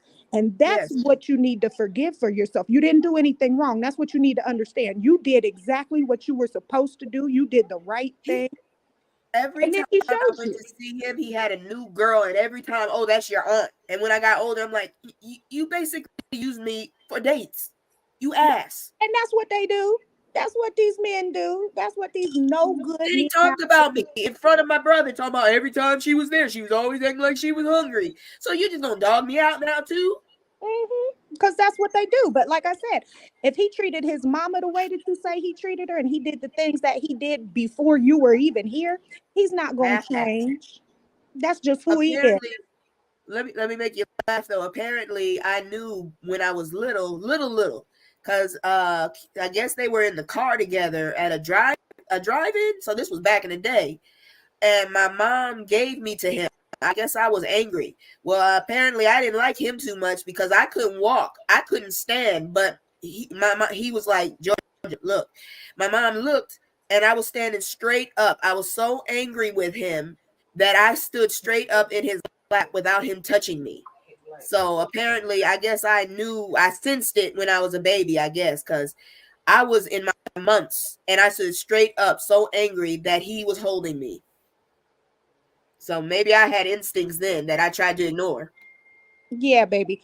You ain't did nothing wrong. So you just need to understand that you did what you were supposed to do, and he did what he usually does. And now you can be free of that because you tried and he didn't, and you can let that go. But what pisses me off is it's like he demands that I reciprocate to him like a daughter. And it's like, dude, you were not there. I'm not calling you every week because I don't have that relationship with you. I don't know you like that. And when you do talk to me, like when I talk to my mom, she tells me funny stories. She tells me heartwarming stories. She tells me all that. With him, I get negative, just cold. I don't feel warm in that house. And then what pisses me off is now all of a sudden he's holy, but you still up to the same antics. Yep, my daddy the same way. My daddy is the same way. He thinks I'm I supposed to keep call asking him. why. I Neff, need can I answers. say something? Can I say something? Neff, this is what I'm feeling in my spirit to let you know. Don't expect anything from him. Nothing. Expect nothing from him. Expect no good, expect no bad. You continue to be the person that you are. Don't feel like you have to live a certain way or be a certain way to accept, to get him, get his acceptance. Because it's not about him anymore, Neff. It's about God. It's about you. God first and foremost, and then it's about you. And I want you to take the time. You know, I talked to someone on here, and I'm not going to say any names, but they know who they are. They told me something that really stuck with me that I have been sticking out in my head to do. Because I battle with the same thing of feeling like I'm not pleasing to people or I'm not pleasing to a certain individual. Look in the mirror every morning. Every morning. When you say your prayers, when you wake up, look at yourself in this mirror and tell yourself, I'm beautiful. I'm worth it. Yeah, Miss I'm Parker, loved. worthy. God loves me. And you tell worthy. yourself that on a regular basis. You hear me? Because when you came up for me the other day, sweetheart, you are beautiful, honey. I don't came up because I feel like I'm ugly. I feel like I'm not worth it at times, but I have to remind myself, you are. You are who God made you. God loves you. I'm not here to impress anybody. I don't care who you are, husband, children, grandkids. I'm not here to impress nobody. Nobody at all. And I'll prove it to you because I, you know what? I'm not here to impress nobody. You beautiful. I'm not here to impress anybody in the world. No more. I did that all my life. You look kind of like one of my aunts, one of my favorite aunts. And I just want you to know, Neff, you are so beautiful. When I saw you, I said, oh my God, this girl is gorgeous. She is. You're Oh gorgeous my as God, crap. she is. Neff, please understand. From the bottom of my heart, I love you. And I want you to understand that you are beautiful. And you don't, nobody in this world can tell you that you're not. You are deserving. You're worthy. You're not put on this earth to live for your dad or your mom. You put on this earth to live for God. Yeah. And you can't live out that purpose if you don't put him first and love you first. You understand what I'm saying? Yeah. I don't care who it is. Nobody at the job, nobody. Not even us on this live. God placed us here to uplift each other, to remind us Right. that he is God. Yeah. And he put us here for a purpose. So I want you to know that and take that with all your heart and you walk with it. You don't let nobody tell you, oh, you talking too much, you too loud. That's who God made you to be. Because first of all, you're the voice for somebody else that needs to hear it. Yeah. I was putting them shoes. You talk too much. Stop talking so much. Yeah. I had I've to heard that remind my whole myself that life. God put this voice in me for a reason. There was a time where my voice was gone and I couldn't talk. And I wanted to sing so bad, Yeah. because I sing all the time. I asked God to give me my voice back, and he did. And I'm just as loud as can be. I don't care. You don't got to like me. You don't got to like nothing I say. You don't have to like my voice. I don't care. As long as I know God hears me and God rejoices and loves when I worship and I praise and I give him the glory and honor on a regular basis. Yeah. Without him, I wouldn't be here, honey. I've battled so much, so much, so much, but I'm just thankful. I'm more thankful for anything, everything, any and everything, every connection, every thank you, every I love you. Those little things is what matter to me. I don't care about gifts. I don't care about nothing. I don't ever have to talk to you. I had family members that so-called love me so much that I never talk to. How? That's not love to me. But guess what? I love you. I Well, forgive you you. know, we go looking for you wherever you are. If you're in the chat, that's the I'm first not worried thing about y'all we do. stalking Best Buy. I did want to say, don't call me half breed. I've been looking at your name left and right, and then it finally hit me. I actually did experience that. I didn't realize it. That's why I said I'm mixed with, two melanated groups. And people usually don't think I'm half breed, but the damn hairstylist figured it out because I was getting my hair permed, and she finally's like, "I hate your hair. You have half breed hair," and I'm like, "What is that?" She was like, "You have one of your parents has one grade of hair, and the other has another, and it's basically mixed, and your hair is not responding like everybody else's." Like she was saying, Stupid Well, that guess is. what, honey? You ain't gotta do my hair. That's the next. I want to the next. That is so stupid. Do you know black people come with all different textures of hair, all different textures And of if hair? she a real stylist, she don't care what your hair is looking like. She all gonna I know is she hit me with that name half breed. I never heard that before until I met that lady. She said, "You have half breed hair." You know why I chose that name? I chose that name for two reasons. One reason is a lot of times people will call you, these days, women will call you half breed as an insult. Oh, you don't know. Yeah. You just half breed. Exactly. They will. You know what I'm I saying? don't think that So lady you was trying to be embrace nice it. about my hair. I don't think she was trying to be nice. And then the second reason is because, do y'all know that half breed was originally created by the white man as an insult to children Yes. who were half Native American and half something else? So I didn't know that. yes, it was created Yeah, as my an family, insult. my mother's side of the family is half breed because we got our Native American side disowned us when my great grandmother married a black man. Mm-hmm. Our tribe left us alone, and now they no longer exist. That's so messed up. Yeah. But that's the two reasons that I chose that don't call me half breed. I'm thinking about changing it because I feel like it creates a lot of tension when I be joining lives because people is in there like, who she thinks she is? Yeah, I said it. Don't Don't call nobody me care no about that. street. See, that's what we was just talking about. Who cares what people think? That's right. I like that name, Halbree. I like that name. I'm telling you. Your name, I, if that's I just I thought like originally I okay, thought but she was kind of militant. don't change it for nobody Originally. else. God damn I, it. I am. I'm not kind of militant. I am very militant. I am absolutely a militant. I mean my name. I'm 100%. grandma, damn it. I mean all of that. Every bit of it. And that's one of the reasons that I don't get along so much with my family, because my family is always telling me, why are you so aggressive? Oh, why you think you better than everybody? And I tell them, and I do.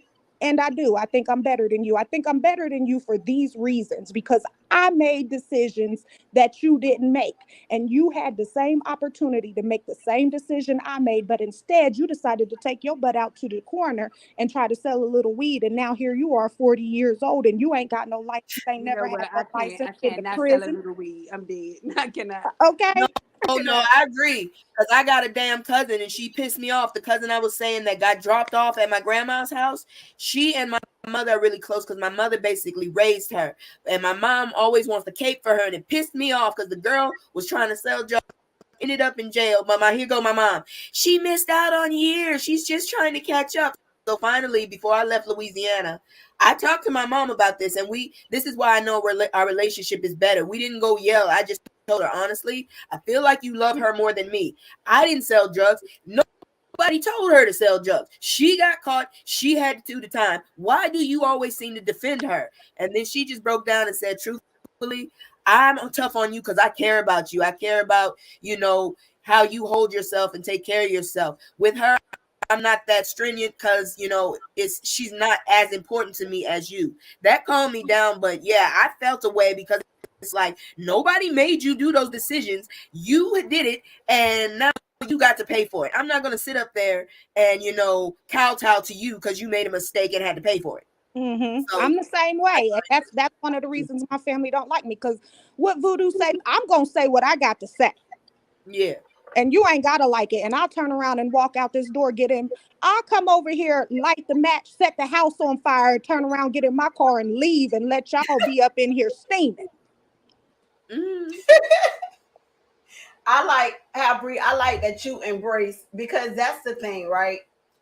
We have to embrace the thing. Like sometimes people think when they say certain stuff, it hurt us.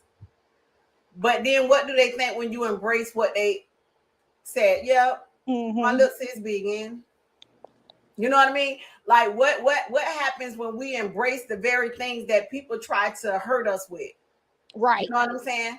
Then they ain't got nothing on me. They ain't got Exactly. nothing on me. Exactly. I have a quick question. And I learned how to talk about people early. You go on and say what you got to say, because when I say what I got to say, you're gonna be ready to fight, and I'm gonna call the police on you. Because I'm telling you, up in here tussling with nobody. Quick question. Is your daughter okay? Does she want to be there? My daughter? Is she having fun? No, I'm asking about Miss Parker's daughter. Is she having fun? She just been sitting there in the corner. You got something to say? She says she good. She learning. My baby. Did you force her to be I can here? tell she's listening. She's very, very, very inquisitive, and she's listening. She's paying close attention, and that's a good thing. She's not looking all bored. I'm sure she's bored. She'd have got up and walked away a long time ago. I was just wondering, like, is this punishment for her? I said, and the rest of them is, they better have their phone somewhere listening. But I asked her last night. I said, you gonna sit with your mom? She was like, yeah. I said, oh, okay. That's my baby. I also want to point out, you said you was only going to be on for 1 hour. Look at your time. I said 2. Well, yeah. Because sometimes like people can't see. I believe, me personally, I believe in reflection, right? You got to look in before you look out. You got to fix the brokenness within yourself before you start looking out, trying to help other people. I can see a whole bunch of stuff, but until I correct all of this and I get all of this out, I am no good to anybody. I want healthy daughters and sons, but I also want my daughters to love their self and embrace themselves, because we all know it's hard being a teenager. It's hard being a Black woman. You know what I mean? And it's only gonna get kind of worse from here, because when you're a beautiful girl, the first thing people do is look at you like Oh, she thinks she Oh, cute. that I pretty didn't say that. You ribbon said it. I skirt? didn't say it. So I wanted her to be a part of the conversation only because, and I wanted her to hear only because she is my darkest child, right? But it's stigma. Like people be like, "Oh, you this and you that," and I know she probably has struggles in school. Would she tell me about them? No, but I'm thinking that one of y'all ladies may say something that will help her. You know what I'm saying? That she could say, I ain't know that, because as y'all talking, she's sitting here and she taking it all in. And that's what I wanted. I wanted her to take it all in. I wanted her to be a part of the conversation because I wanted this to help her too. You know what I mean? Can I I feel just you. say Like, something about your daughter and her skin tone? Don't let nobody tell you nothing about how dark you are, because I'm She's gonna tell you beautiful. from the half breeds of the world, honey. We all want to be darker. We all sitting back looking at you like, oh man, I wish my skin was that dark. Maybe these people would stop messing with me. grew up, I was dark. I still do. My mom's dark, and I love her. And I had the biggest crush on this dude. He was as dark as your shirt, And but he had the nerve to say I was intimidating. it permeates us so much. And let me tell you this, I had 4 children by the time I was 22, all by the same man. I'm 44 now. All my children is good and grown. I ain't got to worry about nothing. But do you know that I chose my children's father based on his skin tone? I chose the darkest man I could because I wanted to have dark children. I'm screwed. My grandmother was half white. She told me off the bat, there's a good chance my kid might come out looking like Keke Palmer's. My great grandmother was a white woman, right? I'm gonna tell y'all this. Let me go back in the archives. Back Yeah, so was my father's side. Great grandma was white. when I was a little girl, I used to say that I wanted to have white people hair because I hated getting my hair combed. It just hurt so bad. And I told her one day, I said, I wish I had white people hair. Do you know she slapped me? This is my great grandmother. She was born in 1903. My great grandmother, my white great grandmother, slapped me and ain't never put her hands on me ever, and yelled at me and said, do you know how many white women sit out in the sun to get your complexion? Don't you ever let me hear you say that again. Damn. I thought my grandmother was white. For real. I sat down with her when I was 6 and I was touching her skin and I said, "Are you white?" And she said, "No, I am all Negro," because her mother, when her mother gave birth to her, that was the time when you did not mix kids. So I am assuming that maybe her family was disgraced that she mixed, and she put my grandmother on adoption, and that stayed with my grandma. She did not like white people. She looked white. She did not like white people at all. And so I'm sitting there looking at her, and she had the white people hair, and she had that skin tone that was so light. And I'm just looking at her like, "Are you white?" And she told me straight up, I never heard the word Negro until that day. She said, "No, I am all Negro." Right. And I say all my story to say this. Everyone in the world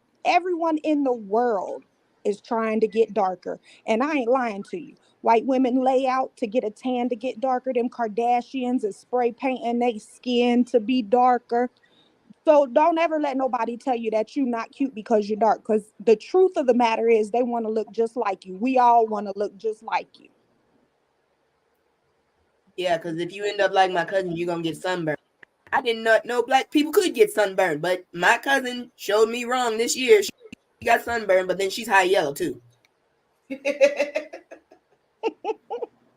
You know, it's funny. I am biracial, but I've never had a sunburn in my life. But all 4 of my children get sunburns. Don't send me no picture.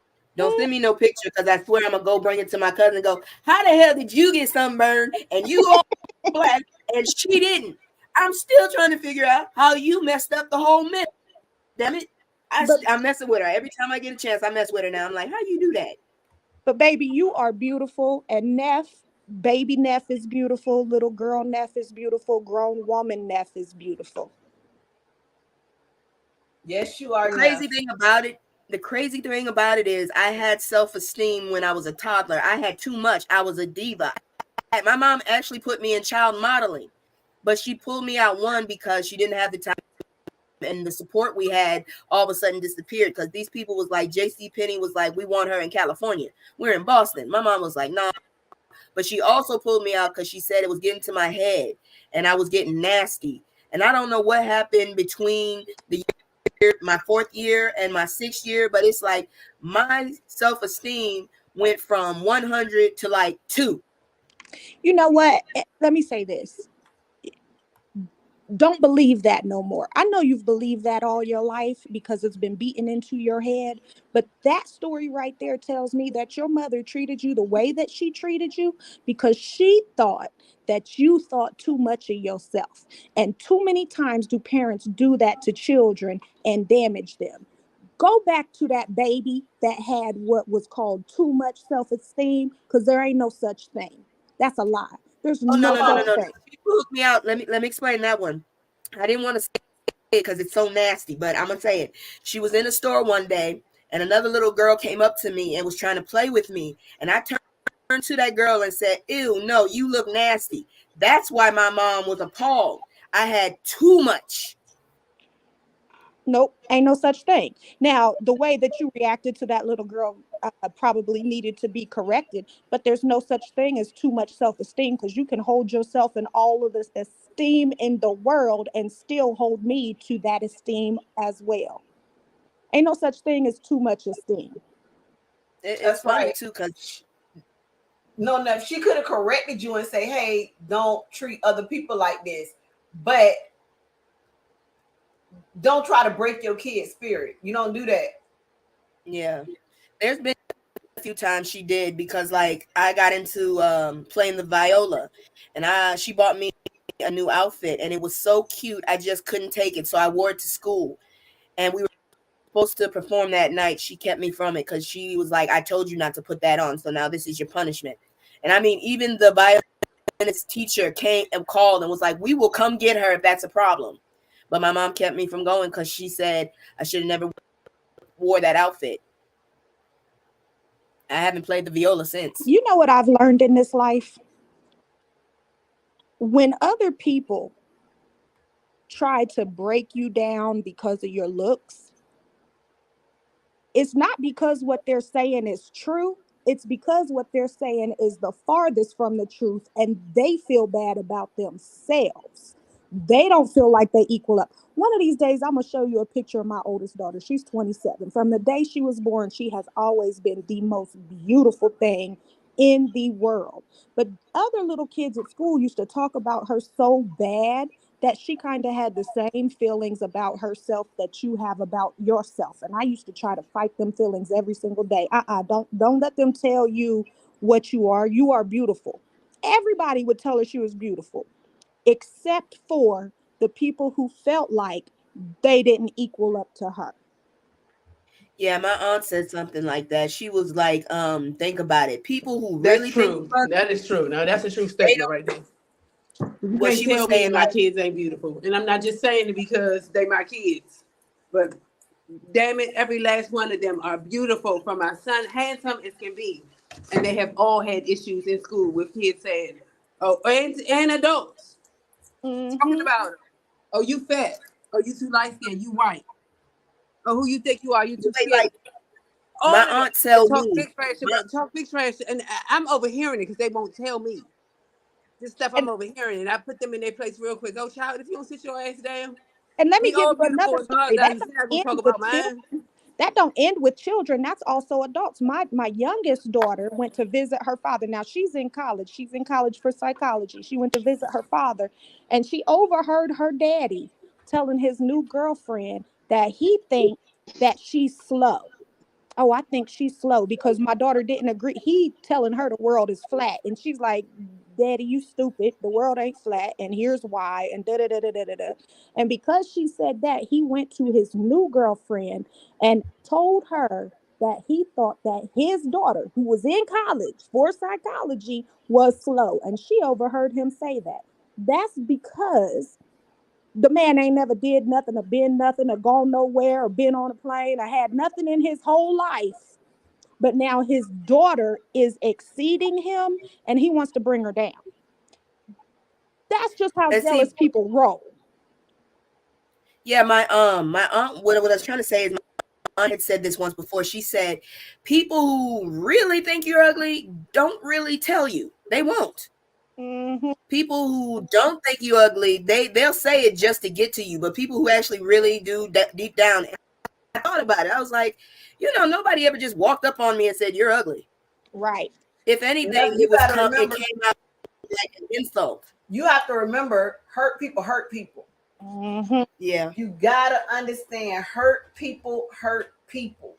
Oh, You know what I'm Yes, they saying? do. that made me remember what y'all said. Let me say this. I remember what Don't Call Me and Grandma told me, just said. I was thinking about this, and I asked my mom this year. Matter of fact, like 2 months ago, I asked her, did you ever call me beautiful? Did you ever tell people I was beautiful? And did you ever tell me I was beautiful? She said, yeah, I always did. I don't remember her ever saying I was beautiful. She might have said that to other people, but I never heard her say that to me. The Can I nicest tell thing she you? ever told me was, I hands. Can I That's the tell nicest you a thing the woman ever story told me. about my mother? And I loved my mother to death. God bless the dead. But there were things there. My mother favored her boys. My mother had 4 boys and 2 girls, and I was the baby. But my brother that was right above me, he was treated like the baby because she favored boys. Um, I can go all day about, the things that I feel like my mother did, but I I remember being criticized a lot. Like I remember having to, get the good grade, getting beat when I quote unquote did something wrong. I don't remember my mother being extremely affectionate after a certain point, right? But after my mother passed away, long time after my mother passed away, I moved down to DC. Rest of my family, a lot of my family lives out here. My cousin and her friends, my cousin's friends was like, oh my God, your mother, all she used to do when she came down here was talk about you. All she used to do was talk about Yes, how that's you got exactly such what they big said about my grades, mom. talk about how she would gush about me to these people. And they was doing it in her voice. They was calling my name the way she called my name. And I was sitting there dumbfounded. I'm 25 and I'm sitting there like, what? She was doing all of that? What? I couldn't please that lady. Exactly. That's what my cousins and aunts say. They Yeah, say the same thing. They be like, yeah, they say the same thing. They be like, your mom be bragging about you. She be talking about how smart you is, but she never says that shit to me. That's the issue I got. It's like all I used to hear was, don't eat too much. I don't want no roly-poly child, or you need to do better. And I understand that was her way of pushing me, but I really would have, I'm not even gonna lie, to this day, I love praise because I never got it. If Now, you praise me, I swear to God, I'll probably blush. now let me I tell you think, something. Neff, I think you're going to be a great mother. I think one of the things that I feel like makes me a good mother is that I am so affectionate with my son. Like the way that my mother wasn't affectionate with me, I have been that way day one and continue to be that way to the point where it's sickening him. Yes. I'm like that with him. When my niece was born, chocolate. She was one of those babies that came out chocolate. So my kid came out light bright white and then got chocolatey, somewhat. She came out chocolate. My niece, I knew right away. Cute as a button. I knew right away. Listen, we're gonna have to pump this little girl with confidence. And when I tell you, my little niece, we had pumped her full of confidence. So we told her she was beautiful every day. And that story that you told about you being a That's little what I girl, want to do. that If I had that a girl, I would tell her every day. yeah, that story made me think of that because when you say your mom said, "Oh, you were full of yourself," or it was getting to your head. No, my niece, she was 5 doing top model poses because we would be like, "Work, girl, you're so beautiful." And let me tell you, when she got to high school, she models now. She's the chocolate, very thin model. But when she was in high school, because she was so confident, a lot of the other girls used to, really feel like, how you think you all like? You so dark. She didn't care. That never fazed her. Because you know why? She had grew up hearing all the time how gorgeous she was. She believed it. And she really is. I'll show Yeah, y'all a picture of her. Maybe I she had is an gorgeous. issue with yellow girls growing up. I had that issue, and that's another reason why I grew up feeling like I was dark, because I'm a brown girl, but it was like if you weren't high yellow and you didn't have long hair that was permed and stuff, they didn't want you. And there was a girl, me and her were damn near neck and neck. I guess we both had big behinds. Her chest was a little bigger than mine. We had the same length of hair, but my hair was always kept in braids because it was thick. And, I took on, both sides of the family. I had the curliness, but at the same time, I had the thickness from my mother's, Native American, and the kinkiness from the Black.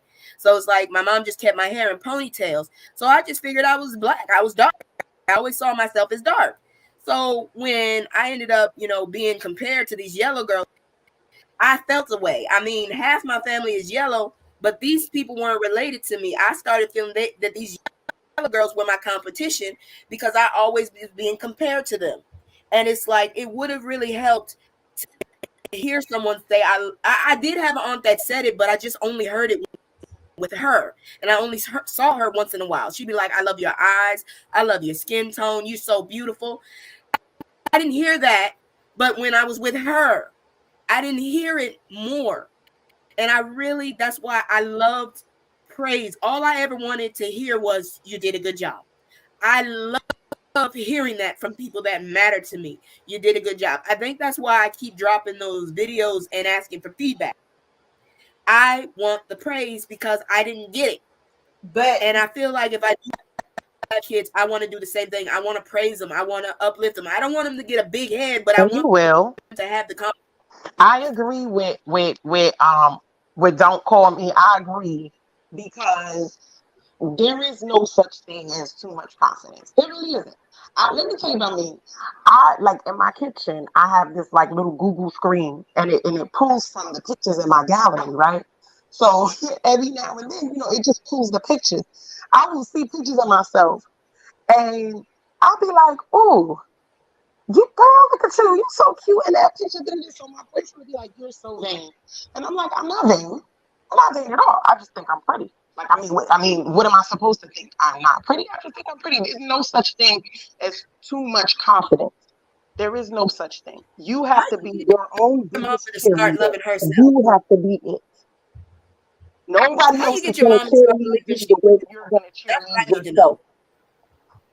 What'd you say? Go ahead, Neff. What you say?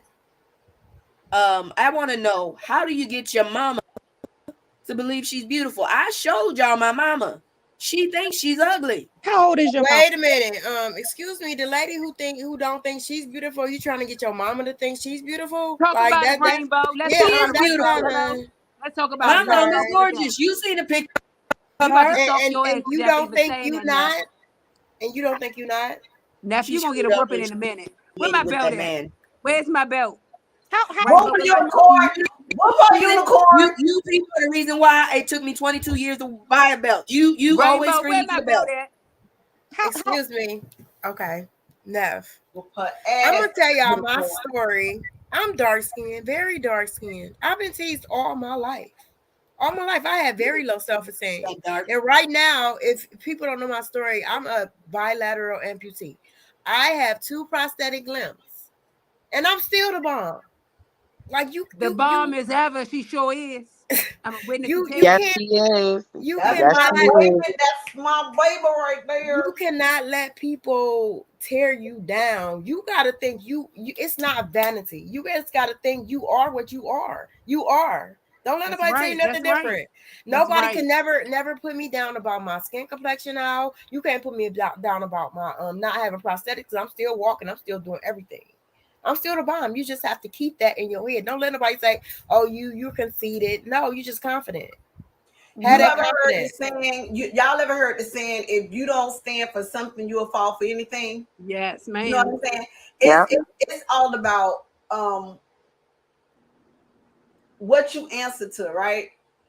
I am not who you say I am. I am who I say I am. That's right. You know what I mean? So you have to tell yourself who you are. Now, that's why I sent you that to tell yourself who you are. Because That's right. if you don't tell yourself who you are, the world will tell you who you are. Who you gonna believe?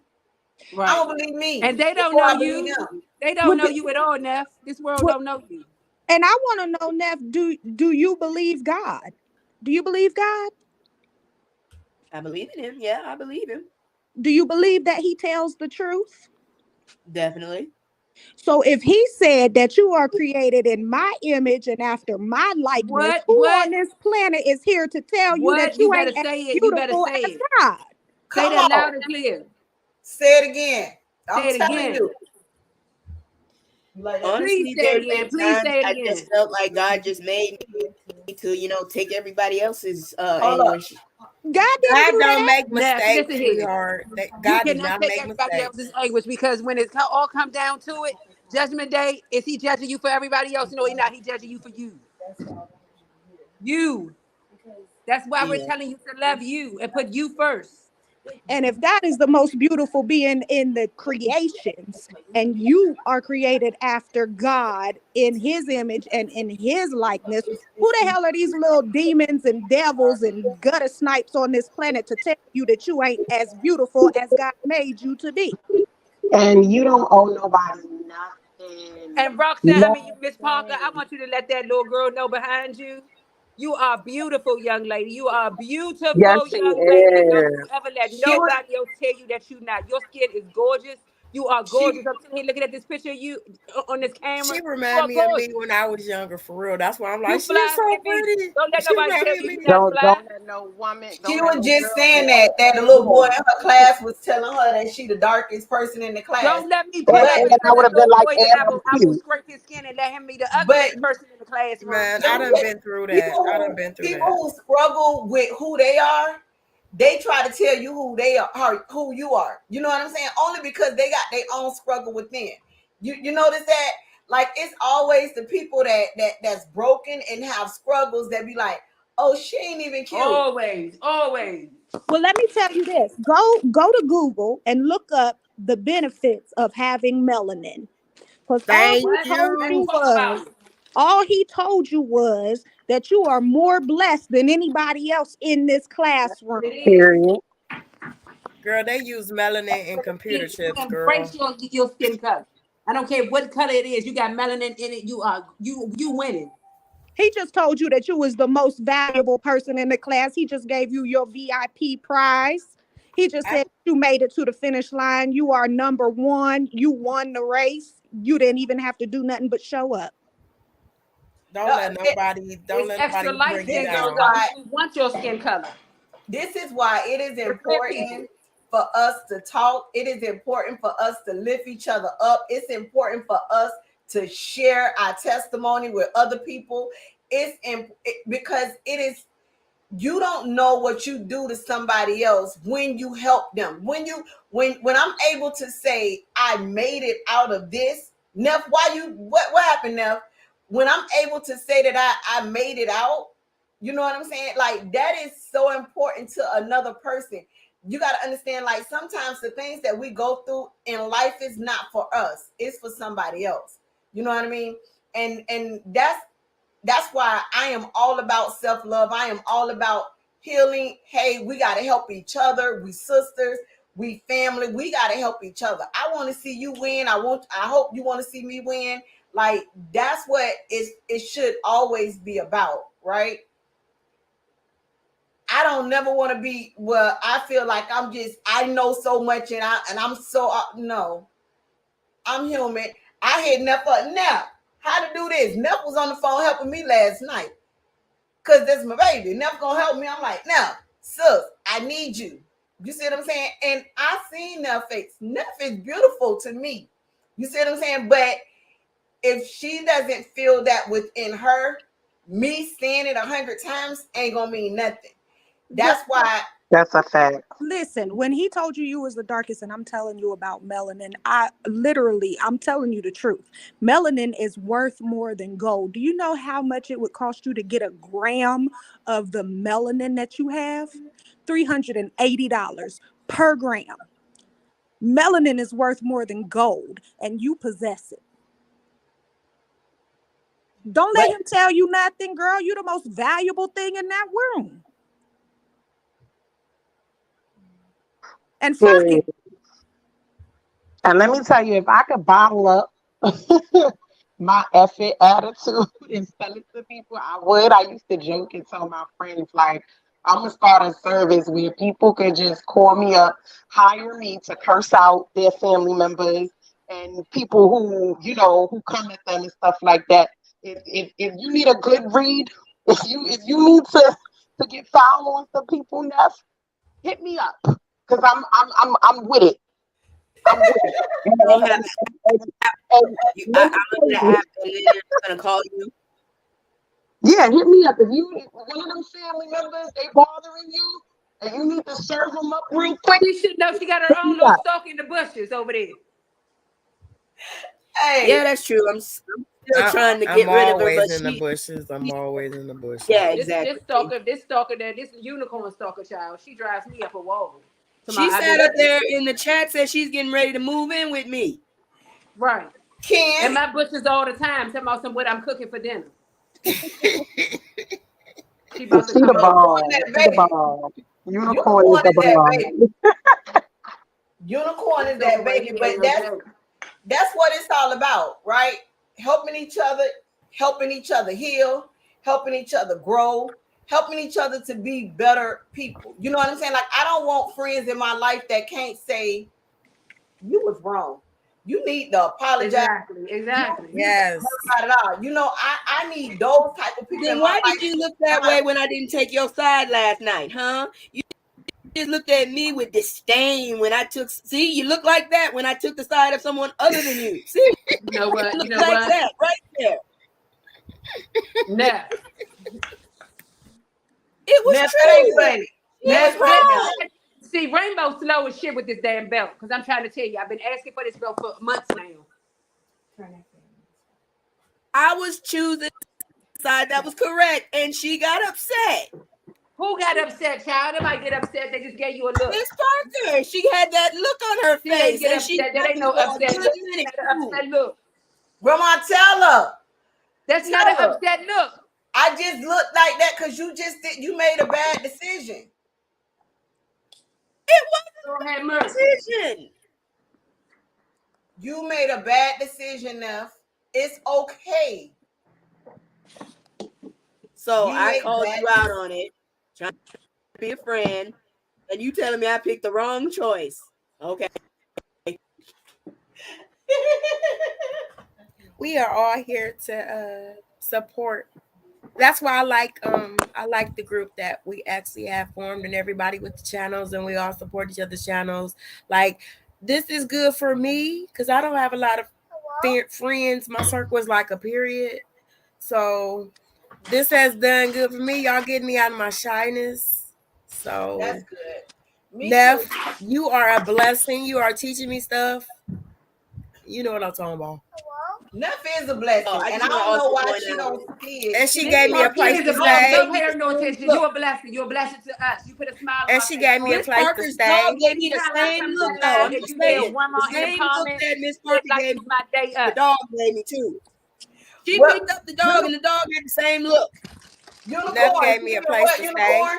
She gave me a place to stay. As soon as I get Ain't now, nobody you give you won't. no place to stay. You just came and took the place, dang. She didn't say no. I want y'all to Didn't say know no. the look that Miss Parker gave me. nice.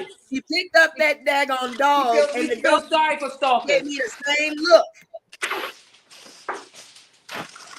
Dog's ears supposed to be all upright. The dog's ears were even sideways. He was giving me a look, and the dog's ear was sideways, just like Miss Parker's look. Wait a Right minute. there. That's what that Wait a minute, Miss Parker. Miss Parker. Miss Parker, please stop making the face. Please. Because Neff knows she got to take my side. All right, no, I know. But you said a real friend will call you out. You just made a bad decision. You know I was right. Maybach music. Maybach music, damn it. But you know what? The point of calling out your friends don't always mean that they're going to agree with the call out. That's true. Hello. But at least you let them know. Exactly. That's all that matters. The dog even looked at me like that, though. The dog. Okay. Milo too.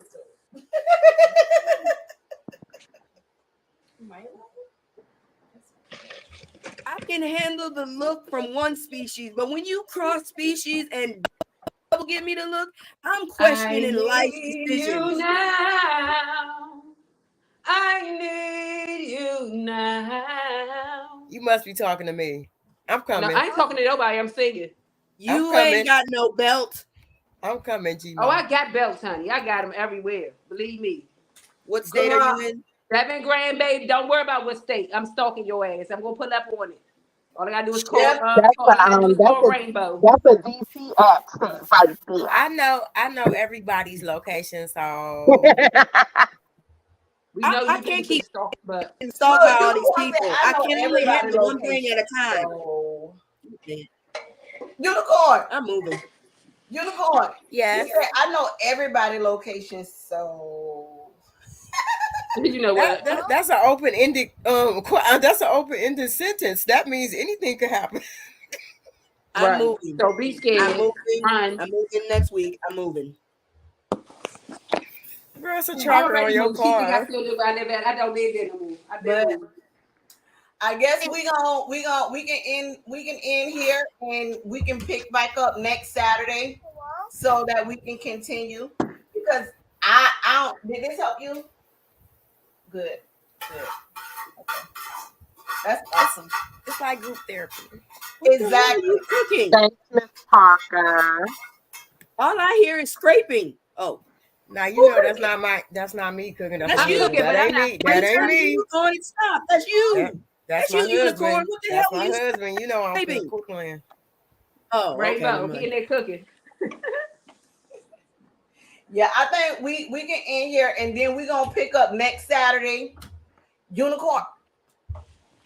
Neff, I need you to read that affirmatory every day. Like if y'all don't have Shut up, one, Missy.